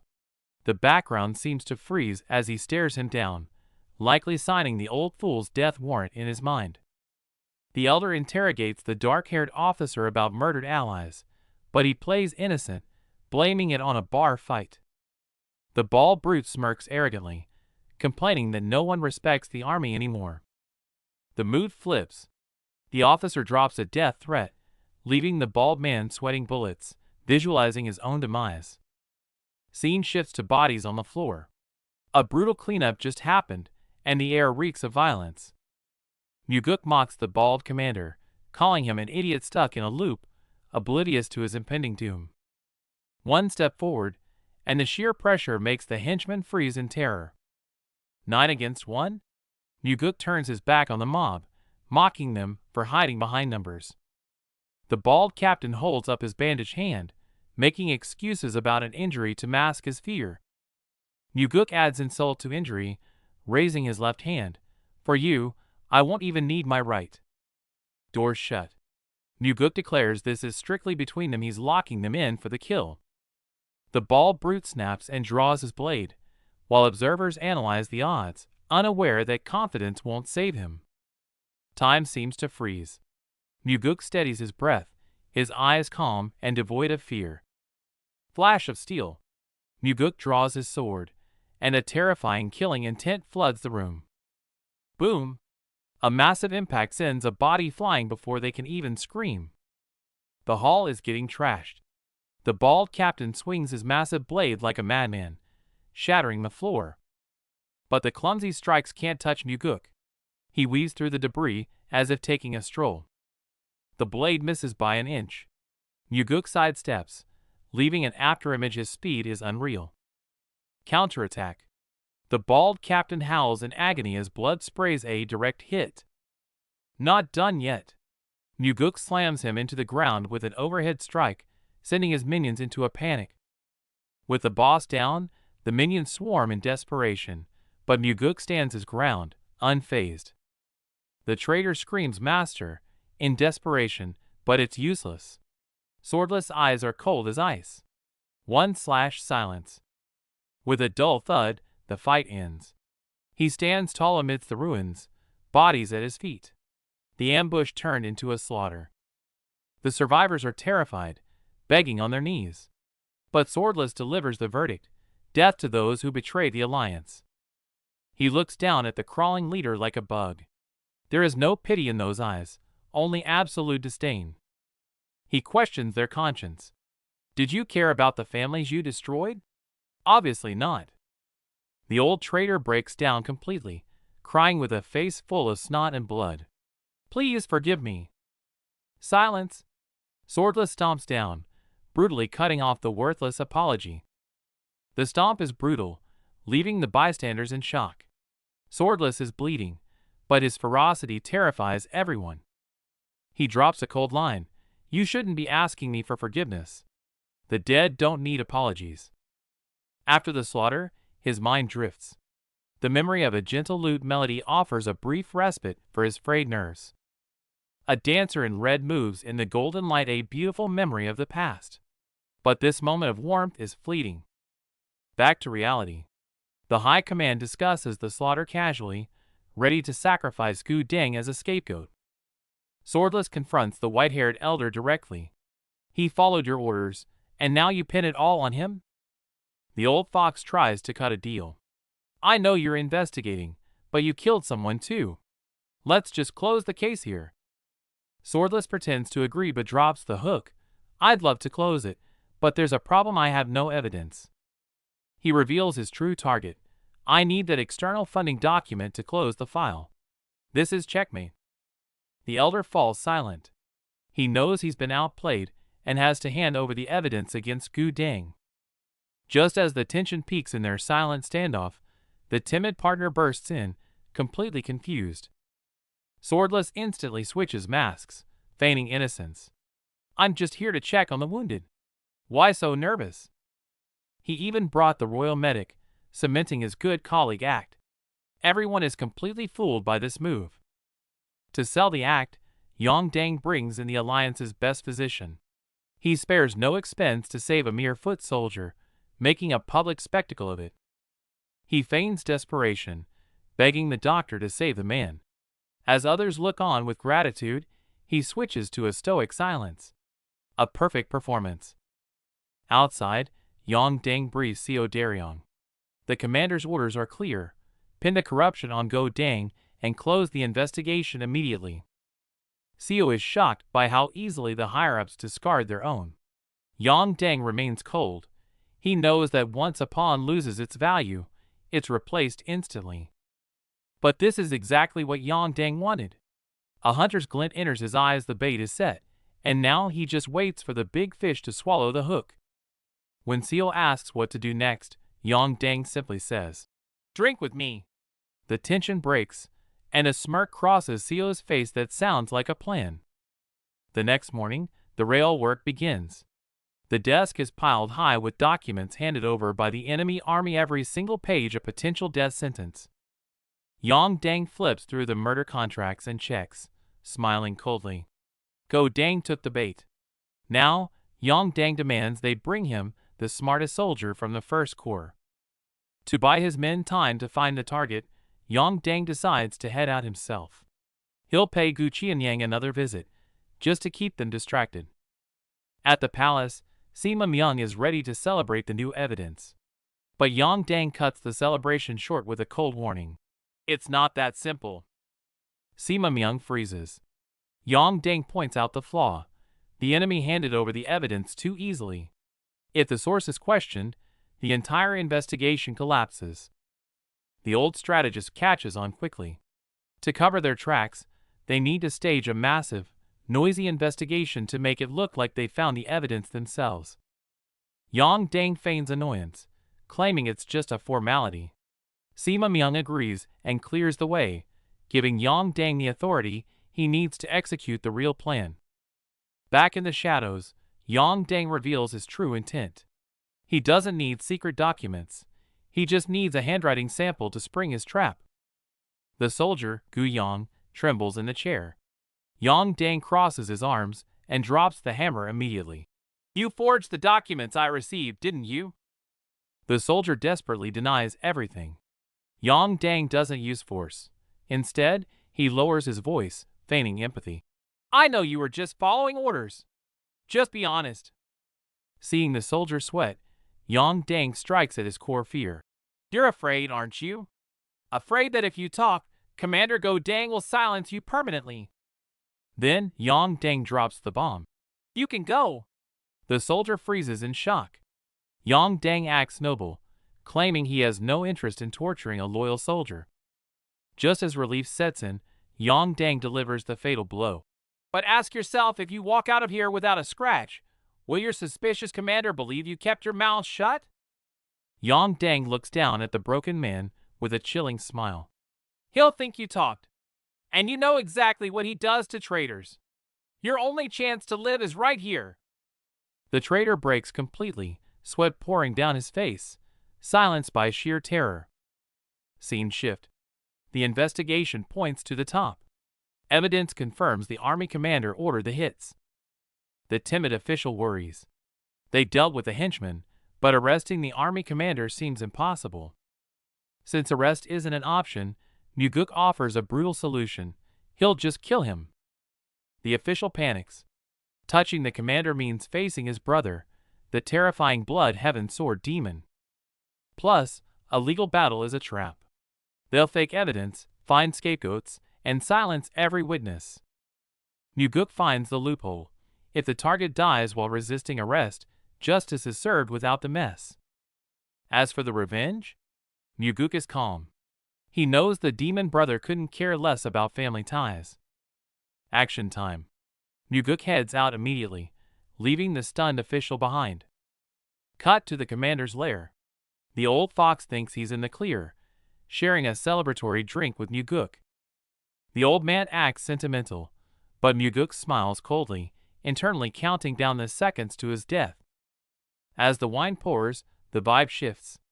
Muguk's tone turns icy as he asks for the motive. Direct confrontation. Muguk demands to know why a high-ranking commander would be so filthy greedy. The old man tries to blame his dead subordinate. Muguk sneers, not buying the pathetic excuse. Patience runs out. Disgusted by the greed, Muguk crushes the porcelain cup in his bare hand. The mask drops. The commander screams in rage, while Muguk calmly sips his tea. The commander stands up, his energy flaring so hard it shatters the furniture. The fight is on. The air creates a vacuum. The old man huffs, eyes glowing with lethal intent. Muguk stays seated, sword resting casually on his shoulder, completely unimpressed by the display. Facing the rage, Muguk delivers the verdict. "Commander Gu, you are under arrest for corruption and murder." Go Dang breaks into a cold sweat, staring at the bloody blade. He realizes too late this isn't an arrest, it's an execution. With a cold smile, Muguk decides it's for the greater good. He swings the blade down without a shred of hesitation. With a gut-wrenching scream, the once arrogant commander crumples to the floor, his life extinguished in an instant. Even in his final moments, Go Dang can't believe it. The young master he underestimated is terrifyingly powerful. Muguk sheathes his sword and calmly announces to the stunned room, "The traitor resisted arrest, so I executed him on the spot." Giving them no time to react, Muguk orders the immediate arrest of the remaining traitors and commands Jang Ho to take over. Crushing their hesitation, he invokes the heavenly demon's authority. Jang Ho, sweating bullets, has no choice but to obey. The tide has turned, but a bigger storm is brewing. Intense gazes lock onto this rising force of destruction. Traitors dealt with, Muguk ascends the palace steps. Now, he faces the hardest trial of all his father's judgment. The atmosphere in the hall is suffocating. The heavenly demon, the strategist, and the victim's brother the blood heaven sword demon are waiting. Muguk stands alone on the red carpet, facing the three titans of the sect. His back is straight, showing zero fear. The white-haired elder's gaze pierces like a dagger. He's the brother of the man Muguk just killed, and the tension is explosive. Their gazes clash violently in midair. The tension spikes, as if a fight could break out right there in the throne room. The grand hall is terrifyingly silent. Everyone knows this conversation will decide whether Muguk is rewarded or punished. The blood heaven sword demon breaks the silence with a cold sneer. Long time no see, young master. Surprised you dare to show your face. Facing the old monster's provocation, Muguk doesn't back down. He demands the truth directly from him, ignoring the power gap. Muguk stands before the throne, tension thick in the air. The elder breaks the silence, accusing his brother of grave crimes. Muguk doesn't flinch, retorting that it was self-defense, he was the one targeted in prison. Surprisingly, the elder apologizes. Muguk plays it cool, saying punishment was deserved. But the old man's gaze sharpens, he knows something's off, noting the culprit wouldn't be stupid enough to attack at such a disadvantage. The elder theorizes the traitor was desperate to cut the problem at the root. Muguk feigns ignorance with a puzzled look, suggesting the guy simply couldn't handle being bested by someone younger. The elder drops his voice, revealing he inspected the body. A single, fatal blow. He stares Muguk down, coldly admitting the young master's martial arts are far more terrifying than expected. While Muguk reflects on the kill, the elder turns to the leader, dismissing the victory. He claims the victim was too agitated to fight properly, conveniently explaining away Muguk's overwhelming strength. Then, the old man smiles through tears, thanking Muguk for the truth. It's a chilling sight. Muguk watches warily, thinking, I killed his people, yet he shows zero rage? Cold sweat beads on Muguk's forehead. He killed the man's disciple, and brother rage should have erupted by now. The elder's terrifying restraint is more unsettling than any outburst. The leader dismisses the elder to prepare the funeral. The old man immediately bows, thanking the leader for his consideration, swallowing his grief like a bitter pill in the face of absolute authority. Watching the elder leave, Muguk wonders if this submissiveness is a silent message to his father, asking if such ruthless measures were truly necessary. The air in the hall is heavy with unspoken politics. Finally, the heavenly demon speaks. A simple, good job ends the turmoil. The evidence is solid, the mess cleaned up, his tone as cold and unreadable as ever. The strategist, Sima Myung, asks if he's hurt. Muguk instantly puts on a polite smile, claiming he's fine. Sima Myung's eyes narrow, he sees through the act but decides not to press further. A servant enters, carrying a heavy wooden case. It's the reward from the leader. The footsteps echo heavily, bringing a new wave of tension to the silent hall. The lid opens to reveal a pitch-black blade adorned with cold blue gems. Muguk's eyes go wide in shock. He recognizes this horror. Why this sword, of all things? It's the legendary Black Demon Sword. Yet Muguk looks displeased, complaining that if his father really knew him, he would have given him the White Demon Sword to match his cold style. The leader shuts him down, stating flatly that the black sword suits him perfectly. Muguk snaps back with a biting retort. Seems you don't know me very well at all. Despite the complaint, he draws the blade.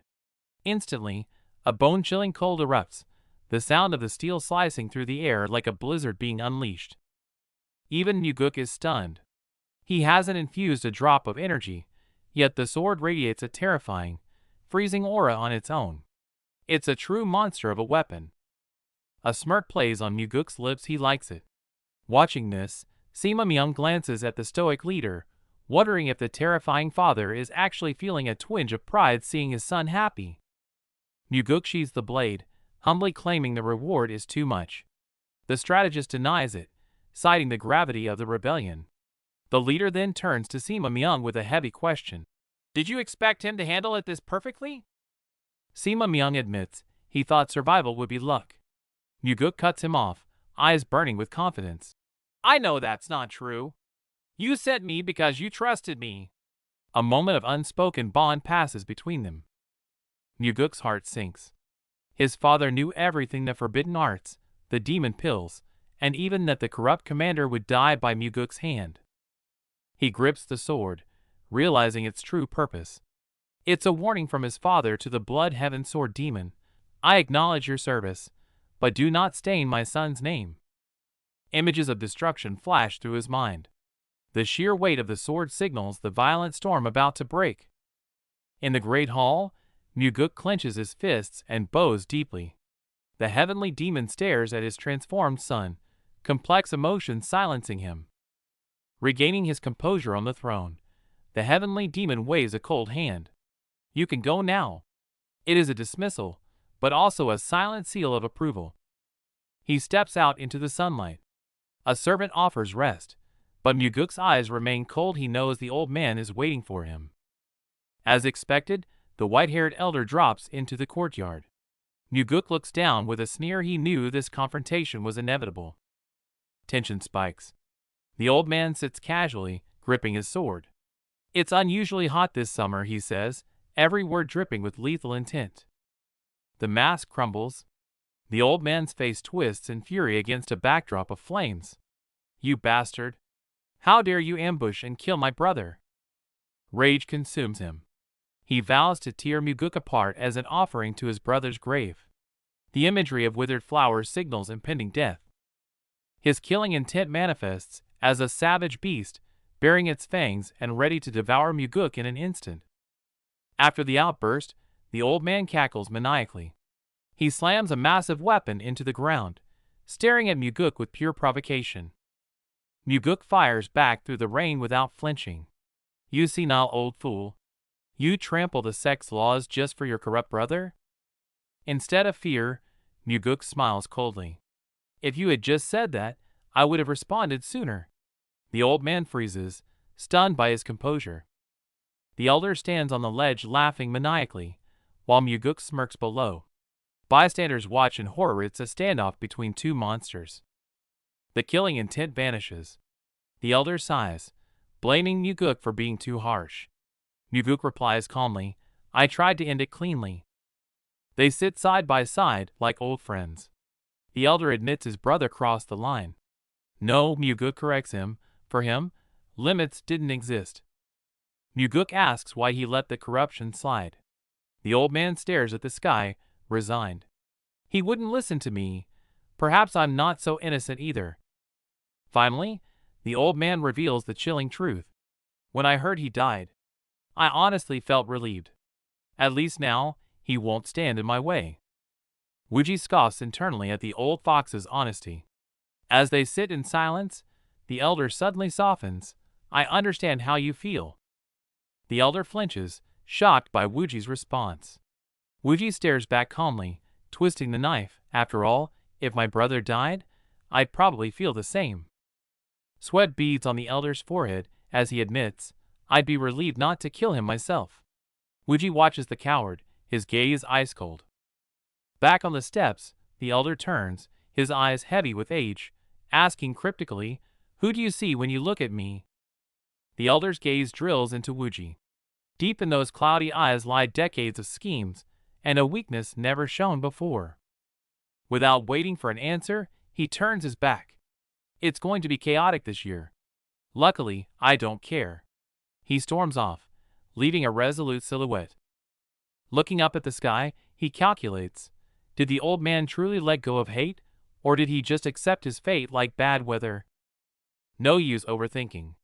Wuji draws his long sword, looking forward without doubt. I have no regrets. The priority now is the initiation ritual for this new blade.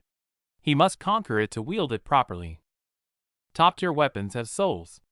Without a deep bond, even holding it won't unlock its true lethal potential. Wuji stares into the blade, seemingly drifting in a galaxy. He tests the sword's soul, while the untamed blade judges him back. Nice to meet you. I'm your master now. He chuckles, then injects his energy, triggering an explosion of blue aura in the training hall. The blade vibrates violently, ancient patterns glowing blue. It sings, craving more power, as if truly awakening for the first time. The feel is transformed. Wuji feels light as a feather, every muscle rejoicing. This is the power he craved. Without hesitation, he slashes down. Massive blue sword pressure threatens to tear the very space apart, making the air scream. He flips through the air and lands silently. Looking at his handiwork, he knows though just a test run, this power is enough for the trouble ahead. Watching this settling energy, Wuji whispers confidently into the void, patience. The real show is yet to come. Rain falls in the silent night. Wuji meditates, then abruptly steps out, sword in hand, eyes sharp as a blade. Inside, Lian freezes, sensing the danger. A blade presses against a throat. The hand trembles. Is it fear, or a desperate last resort? Wuji kicks the door open and freezes. Before him lies not an army, but a mountain of corpses. Standing atop the carnage is a bearded giant in a black cloak, looking down at the dead like they're nothing but trash. The watching soldiers tremble, whispering in fear, "Is that the legendary demonic blade master?" No time to breathe. An ambush drops from the sky, enemies charging at Wuji with blazing energy. Warning bells ring in Wuji's head. If I absorb all this energy at once, it'll tear my insides apart. Intimidate him with numbers? Dream on. Wuji smirks, eyes manic. Fine. I'll devour every bit of your power. Forbidden technique unleashed, meridian strengthening. He turns their attacks into fuel. Gold light explodes. The more enemies, the stronger he gets. The killers freeze in terror. Wuji takes a step, shaking the ground. He walks through the fire like a god of death. Phase 3. The shockwave blasts outward, tossing enemies like ragdolls. Nothing can stop him. Phase 5. Another explosion rocks the area. He's riding the edge of destruction, yet his eyes remain terrifyingly calm. Back in the courtyard, a fresh wave of enemies surrounds him. Wuji gives them a cold glare. The slaughter continues. Flashback to the death match. Muguk stands cold as ice, while the assassins are the ones sweating buckets. To prove his point, he channels his power downwards, shattering the stone floor beneath his boots to silence the crowd. The gamble paid off. A cocky smirk creeps onto Muguk's face. He finally forced them to acknowledge his strength. The heavenly demon eyes his son, testing him. Do you want to sit there? Muguk turns away, casually brushing off the offer. Playtime is over. The heavenly demon drops the casual tone, his voice turning into a cold command. Come here. Sit. Under his father's absolute authority, Muguk swallows his pride and takes the lower seat, looking up defiantly. Happy now? The grand hall is silent. Towering black pillars stand like silent sentinels, making the air heavy and suffocating. Muguk looks calm, but his mind is racing. Every shadow, every grotesque demon statue here reeks of deadly danger. Father and son, close enough to touch, but worlds apart. Muguk looks up, waiting for the verdict. The heavenly demon sits down next to him and drops a bombshell casually. Those assassins came voluntarily. The Blood Heaven Sword demon had nothing to do with it. Muguk's eyes widen, his heart skipping a beat. Wait, so his entire theory was wrong from the start? The old man sees right through him.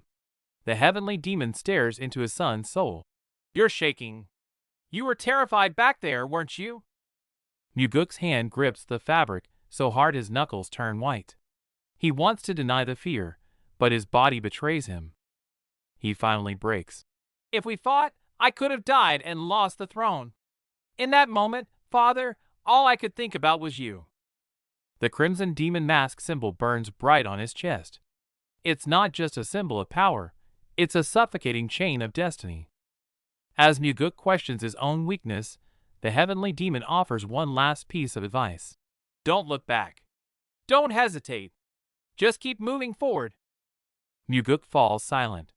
Feeling the weight of the red demon mark, the confusion in his eyes hardens into cold resolve. Thought his father was offering comfort? Wrong. The heavenly demon strokes his chin, eyes cold. He's not thinking of solace, but a different kind of compensation. How about some lovely dancers? The old man suggests with a smirk. Muguk stands silent, fists clenching. This isn't a reward, it's an insult. Sit. The heavenly demon turns serious. Muguk descends the stairs, every step heavy, before finally asking, Father, could I? You want me to kill the blood sword demon? The words hit like thunder. That's one of the top monsters in the sect. Suddenly, laughter erupts in the hall. Ha ha ha! Don't think killing a commander makes you invincible. You're nowhere near the blood demon's level. Muguk shoots back coldly. Then who set us up to fight? You orchestrated this mess. Relax. The old man drops a bombshell. You're taking charge of the Nirvana Palace. Muguk bristles. An investigation is one thing, but a permanent position? A great opportunity to restore order. The hypocrisy. Muguk grits his teeth. He's just being used as a glorified janitor for the dirty work. Forget reasoning with him. Muguk realizes the truth. This father would gamble his own son's life if the price was right. If you want me to chop wood, give me an axe. Muguk stops beating around the bush. I want access to the Alliance Archive. The forbidden ground of legendary martial arts. The heavenly demon scoffs. Don't dream. Just getting in doesn't mean you'll learn a thing. True, the sheer volume is overwhelming. Muguk agrees politely, but his eyes burn with resolve. Still, I want to try. The old fox is definitely plotting something. Muguk stays wary, but when he hears 7 days, he knows he's won this round. Thank you, father. Muguk bows deeply, playing the role of the dutiful son perfectly. He secured the victory. The doors close, the mask drops. He returned for one reason only, to find the demonic soul, the key to perfecting his rebirth technique. In his past life, everyone thought he died in the slaughter. No one knew he spent years in the shadows, clawing his way back just to find a clue to this technique. The story begins with a legend about a lost art called When Gods Walk, once common, now vanished without a trace. In a flashback, an elder spills the tea. The manual wasn't lost, it just wasn't on the shelves where people looked. Muguk follows the clue, ignoring the books and crouching down to inspect the very bottom of the shelf. Unbelievable. The legendary manual was literally being used as a wedge to stop a wobbly bookshelf. He yanks out the dusty, tattered book. Despite the grime, he's actually found the legendary artifact. He studies it immediately. The opening line is bold. 4 steps are enough to traverse the whole world. First is the spirit step for infiltration. Mastering this makes you invisible even in plain sight. Second is the life step, a defensive art allowing him to walk away unscathed from a hail of arrows. Then come the death step for killing, and the flash step for godlike speed, pure offensive brutality. Rain lashes down as he mentally simulates the moves, mastering all 4 steps in record time. 7 days later, Muguk emerges from the archives, eyes sharp, ready to report back to the heavenly demon. Tension fills the hall. From his throne, the heavenly demon coldly asks what his son learned in the archives. Muguk smiles calmly and drops the name, When Gods Walk. The demon's eyes widen in surprise. The demon is furious, calling it lies. He refuses to believe a lost art could just be found like that. Holding back rage, the father demands a demo. Muguk boldly bargains. What do I get if I prove it? You get to live, the demon threatens. Muguk smirks and instantly detonates his internal energy. Boom! A magic circle ignites beneath him, sending a terrifying shockwave through the massive hall. He executes the spirit step, blurring into nothingness. Even the supreme heavenly demon is visibly shaken. With a roar, he becomes a blur. The demon watches in shock as his son moves faster than the eye can track. It happens in a split second. Muguk's cold, sharp gaze proves his power is real and terrifying. The story opens with a death question. Where exactly did you learn the god-tier technique? On the throne, the heavenly demon stares down, his gaze sharp as a blade fixing on his son. Muguk calmly lies about the archives, but his father explodes. You dare lie to me? The father closes in, pressure mounting. Muguk tears up either from stress or pure acting. The wind god technique isn't in the archives. Father calls the bluff, but Muguk doubles down. I saw it there. Muguk counters boldly. Just because you read a lot doesn't mean you saw everything. Maybe it was hidden. He starts spitting details. It was behind the botany books.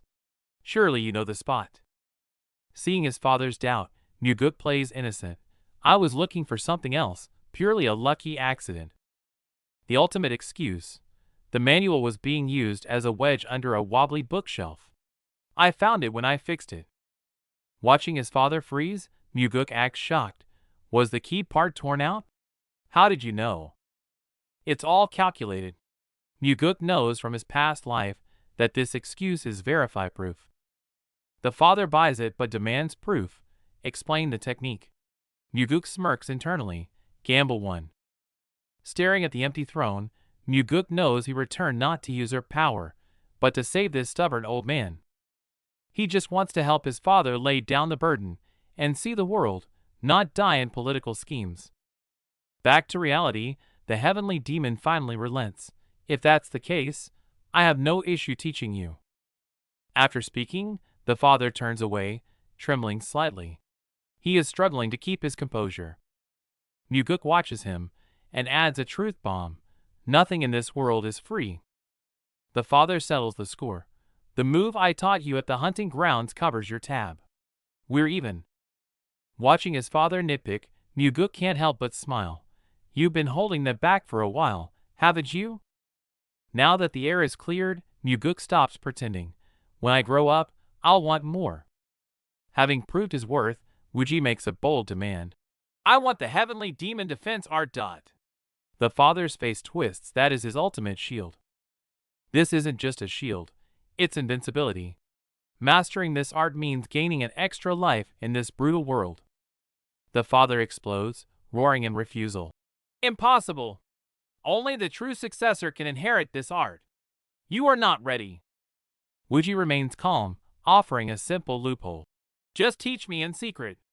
The father freezes, completely caught off guard. What? It's an internal art, invisible to others.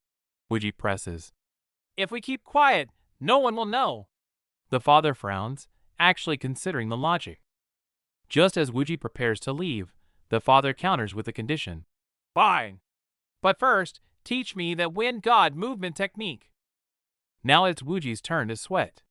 He's stunned not just that his father agreed, but that the old monster actually wants to learn from him. Wuji is ready to start, but the father smirks, testing him. Aren't you afraid I'll just learn your technique and refuse to teach you mine? Wuji smiles with absolute confidence. Never. You wouldn't do something so shameful in front of your own son. The father finishes the sentence, closing his eyes with a heavy sigh. Tell me the steps. In the vast hall, secrets of ultimate power are exchanged. The air grows heavy as two generations of masters connect their minds. The father closes his eyes, struggling to absorb the advanced technique. Even for him, grasping this futuristic art is a painful mental strain. Night deepens as rain falls.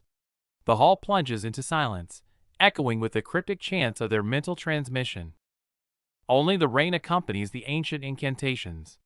Tonight, the sect's deepest secrets are being traded in the shadows. While the sect sleeps, a legacy that could shake the martial world is silently passing hands within these walls.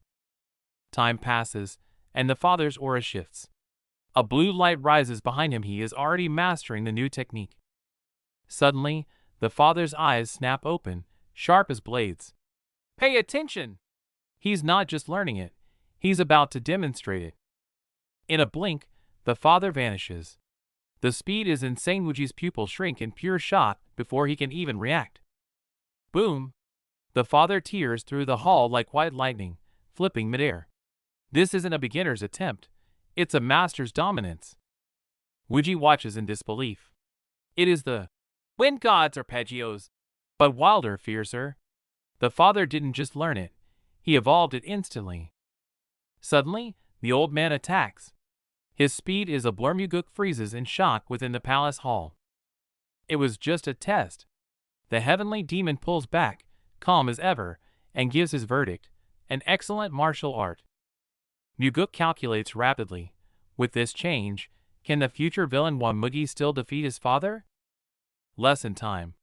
The heavenly demon gets serious. He's teaching the heavenly demon defense only once. Memorize it.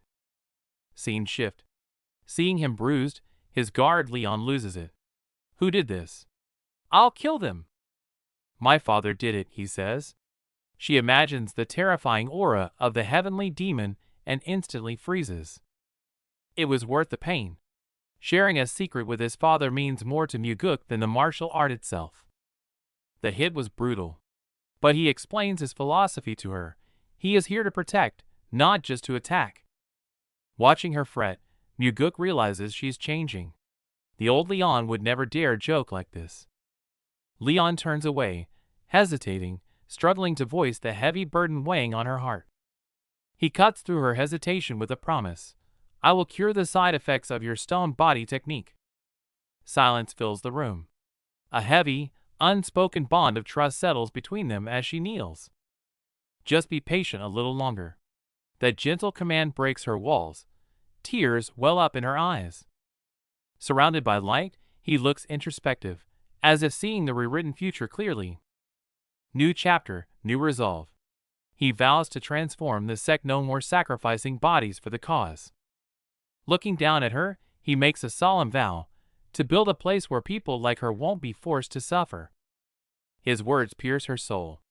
Her eyes tremble, completely overwhelmed by his gentle authority. Suddenly, the mood snaps. He stomps the ground and shouts, Guardian Leon, listen up. Instinct takes over. She snaps to attention instantly, saluting. Yes, sir. Then comes the twist. You're fired. Leon is flabbergasted. What? You're firing me? Master GWI drops a bombshell. You've been chosen to lead the Ghost Shadows. Leon freezes in confusion. That unit doesn't even exist. Exactly, he smirks. Because I'm creating it right now. Seeing her hesitation, his gaze hardens as he demands an answer. The air crackles with tension as he roars the question one last time. Will you become the captain of the Ghost Shadows? Tears well up in Leon's eyes. Her fists tremble, then unclench into a prayer as she silently accepts her heavy destiny. The scene shifts to a bustling city. Amidst the lively streets, a new storm is brewing beneath the calm surface. Meanwhile, Wuji knows an army needs funding. Disguised as Yong Dang, he targets a high-paying mission to secure his first pot of gold. He plans to exploit a past tragedy using his future knowledge. No longer the demon prince, he blends in as the mercenary. Yong Dang. The leader in the blue bandana barks orders. High pay means high risk. Anyone who acts stupid dies by my hand. A bearded veteran gets in his face, questioning his skills. Wuji smirks coldly. Want me to cut you so you can find out? The veteran grinds his teeth in rage. Wuji, not wanting to blow his cover, shrugs it off. Just pay me, and I'll follow orders. Their targets are a noble woman and her child. The little girl clutches her mother's dress, eyes wide with terror, unaware of the danger ahead. Wuji watches them with a heavy heart. They died horribly in his past life, but this time, he swears to rewrite their fate. The convoy moves out, the carriage tearing through the forest. Guards are on edge, the silence broken only by the frantic galloping of hooves. As the sun sets, they push forward without rest. Whips crack and dust flies, the air thick with unspoken dread. Night falls, and the weary group finally stops. They huddle together chewing dry rations, worn to eat up while they still can.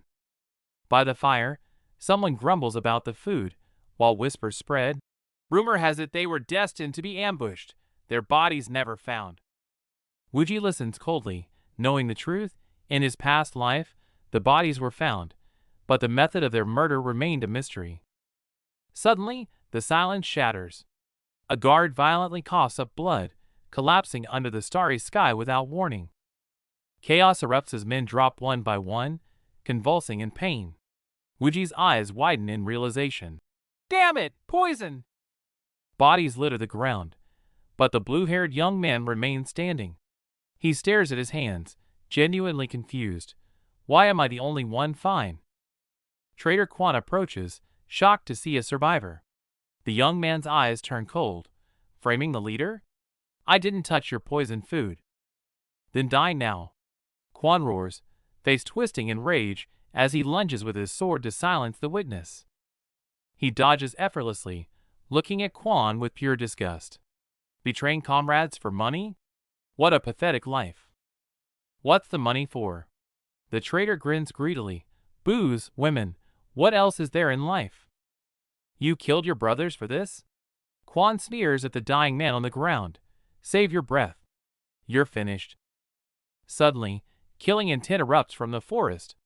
Masked assassins swarm out, surrounding the survivors instantly. It's a setup.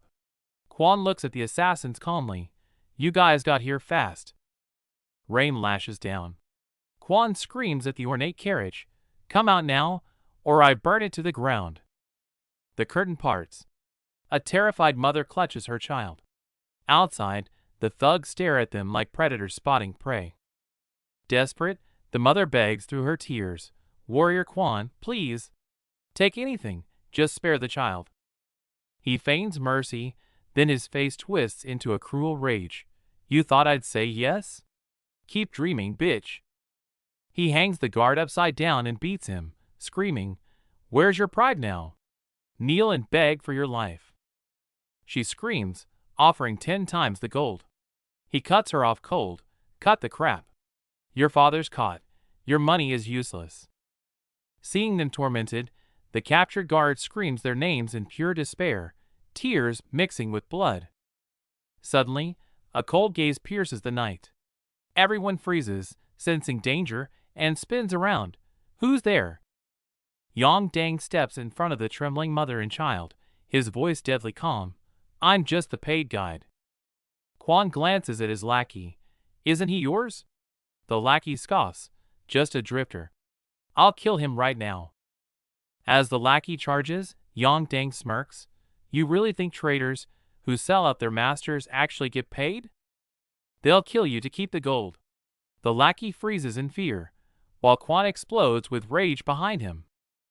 Muguk shoots a reassuring yet chilling smirk at the mother and child, claiming he's only watching his language for the kid's sake.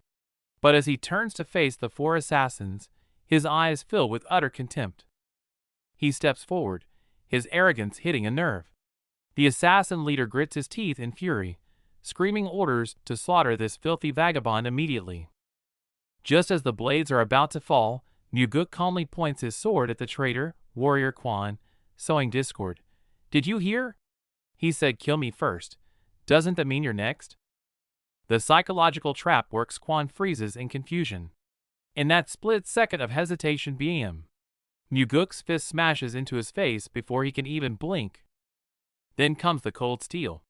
Quan's eyes bulge in agony as the blade pierces his chest. Muguk stands over the collapsing body, his gaze icy, as if he merely stepped on an insect. Quan claws at the dirt in desperation, life draining away. The fool realizes too late that the vagabond he hired as a shield was actually the Grim Reaper in disguise. Looking down at the corpse with zero sympathy, Muguk delivers the final verdict. This is the inevitable end for those who betray their comrades for money.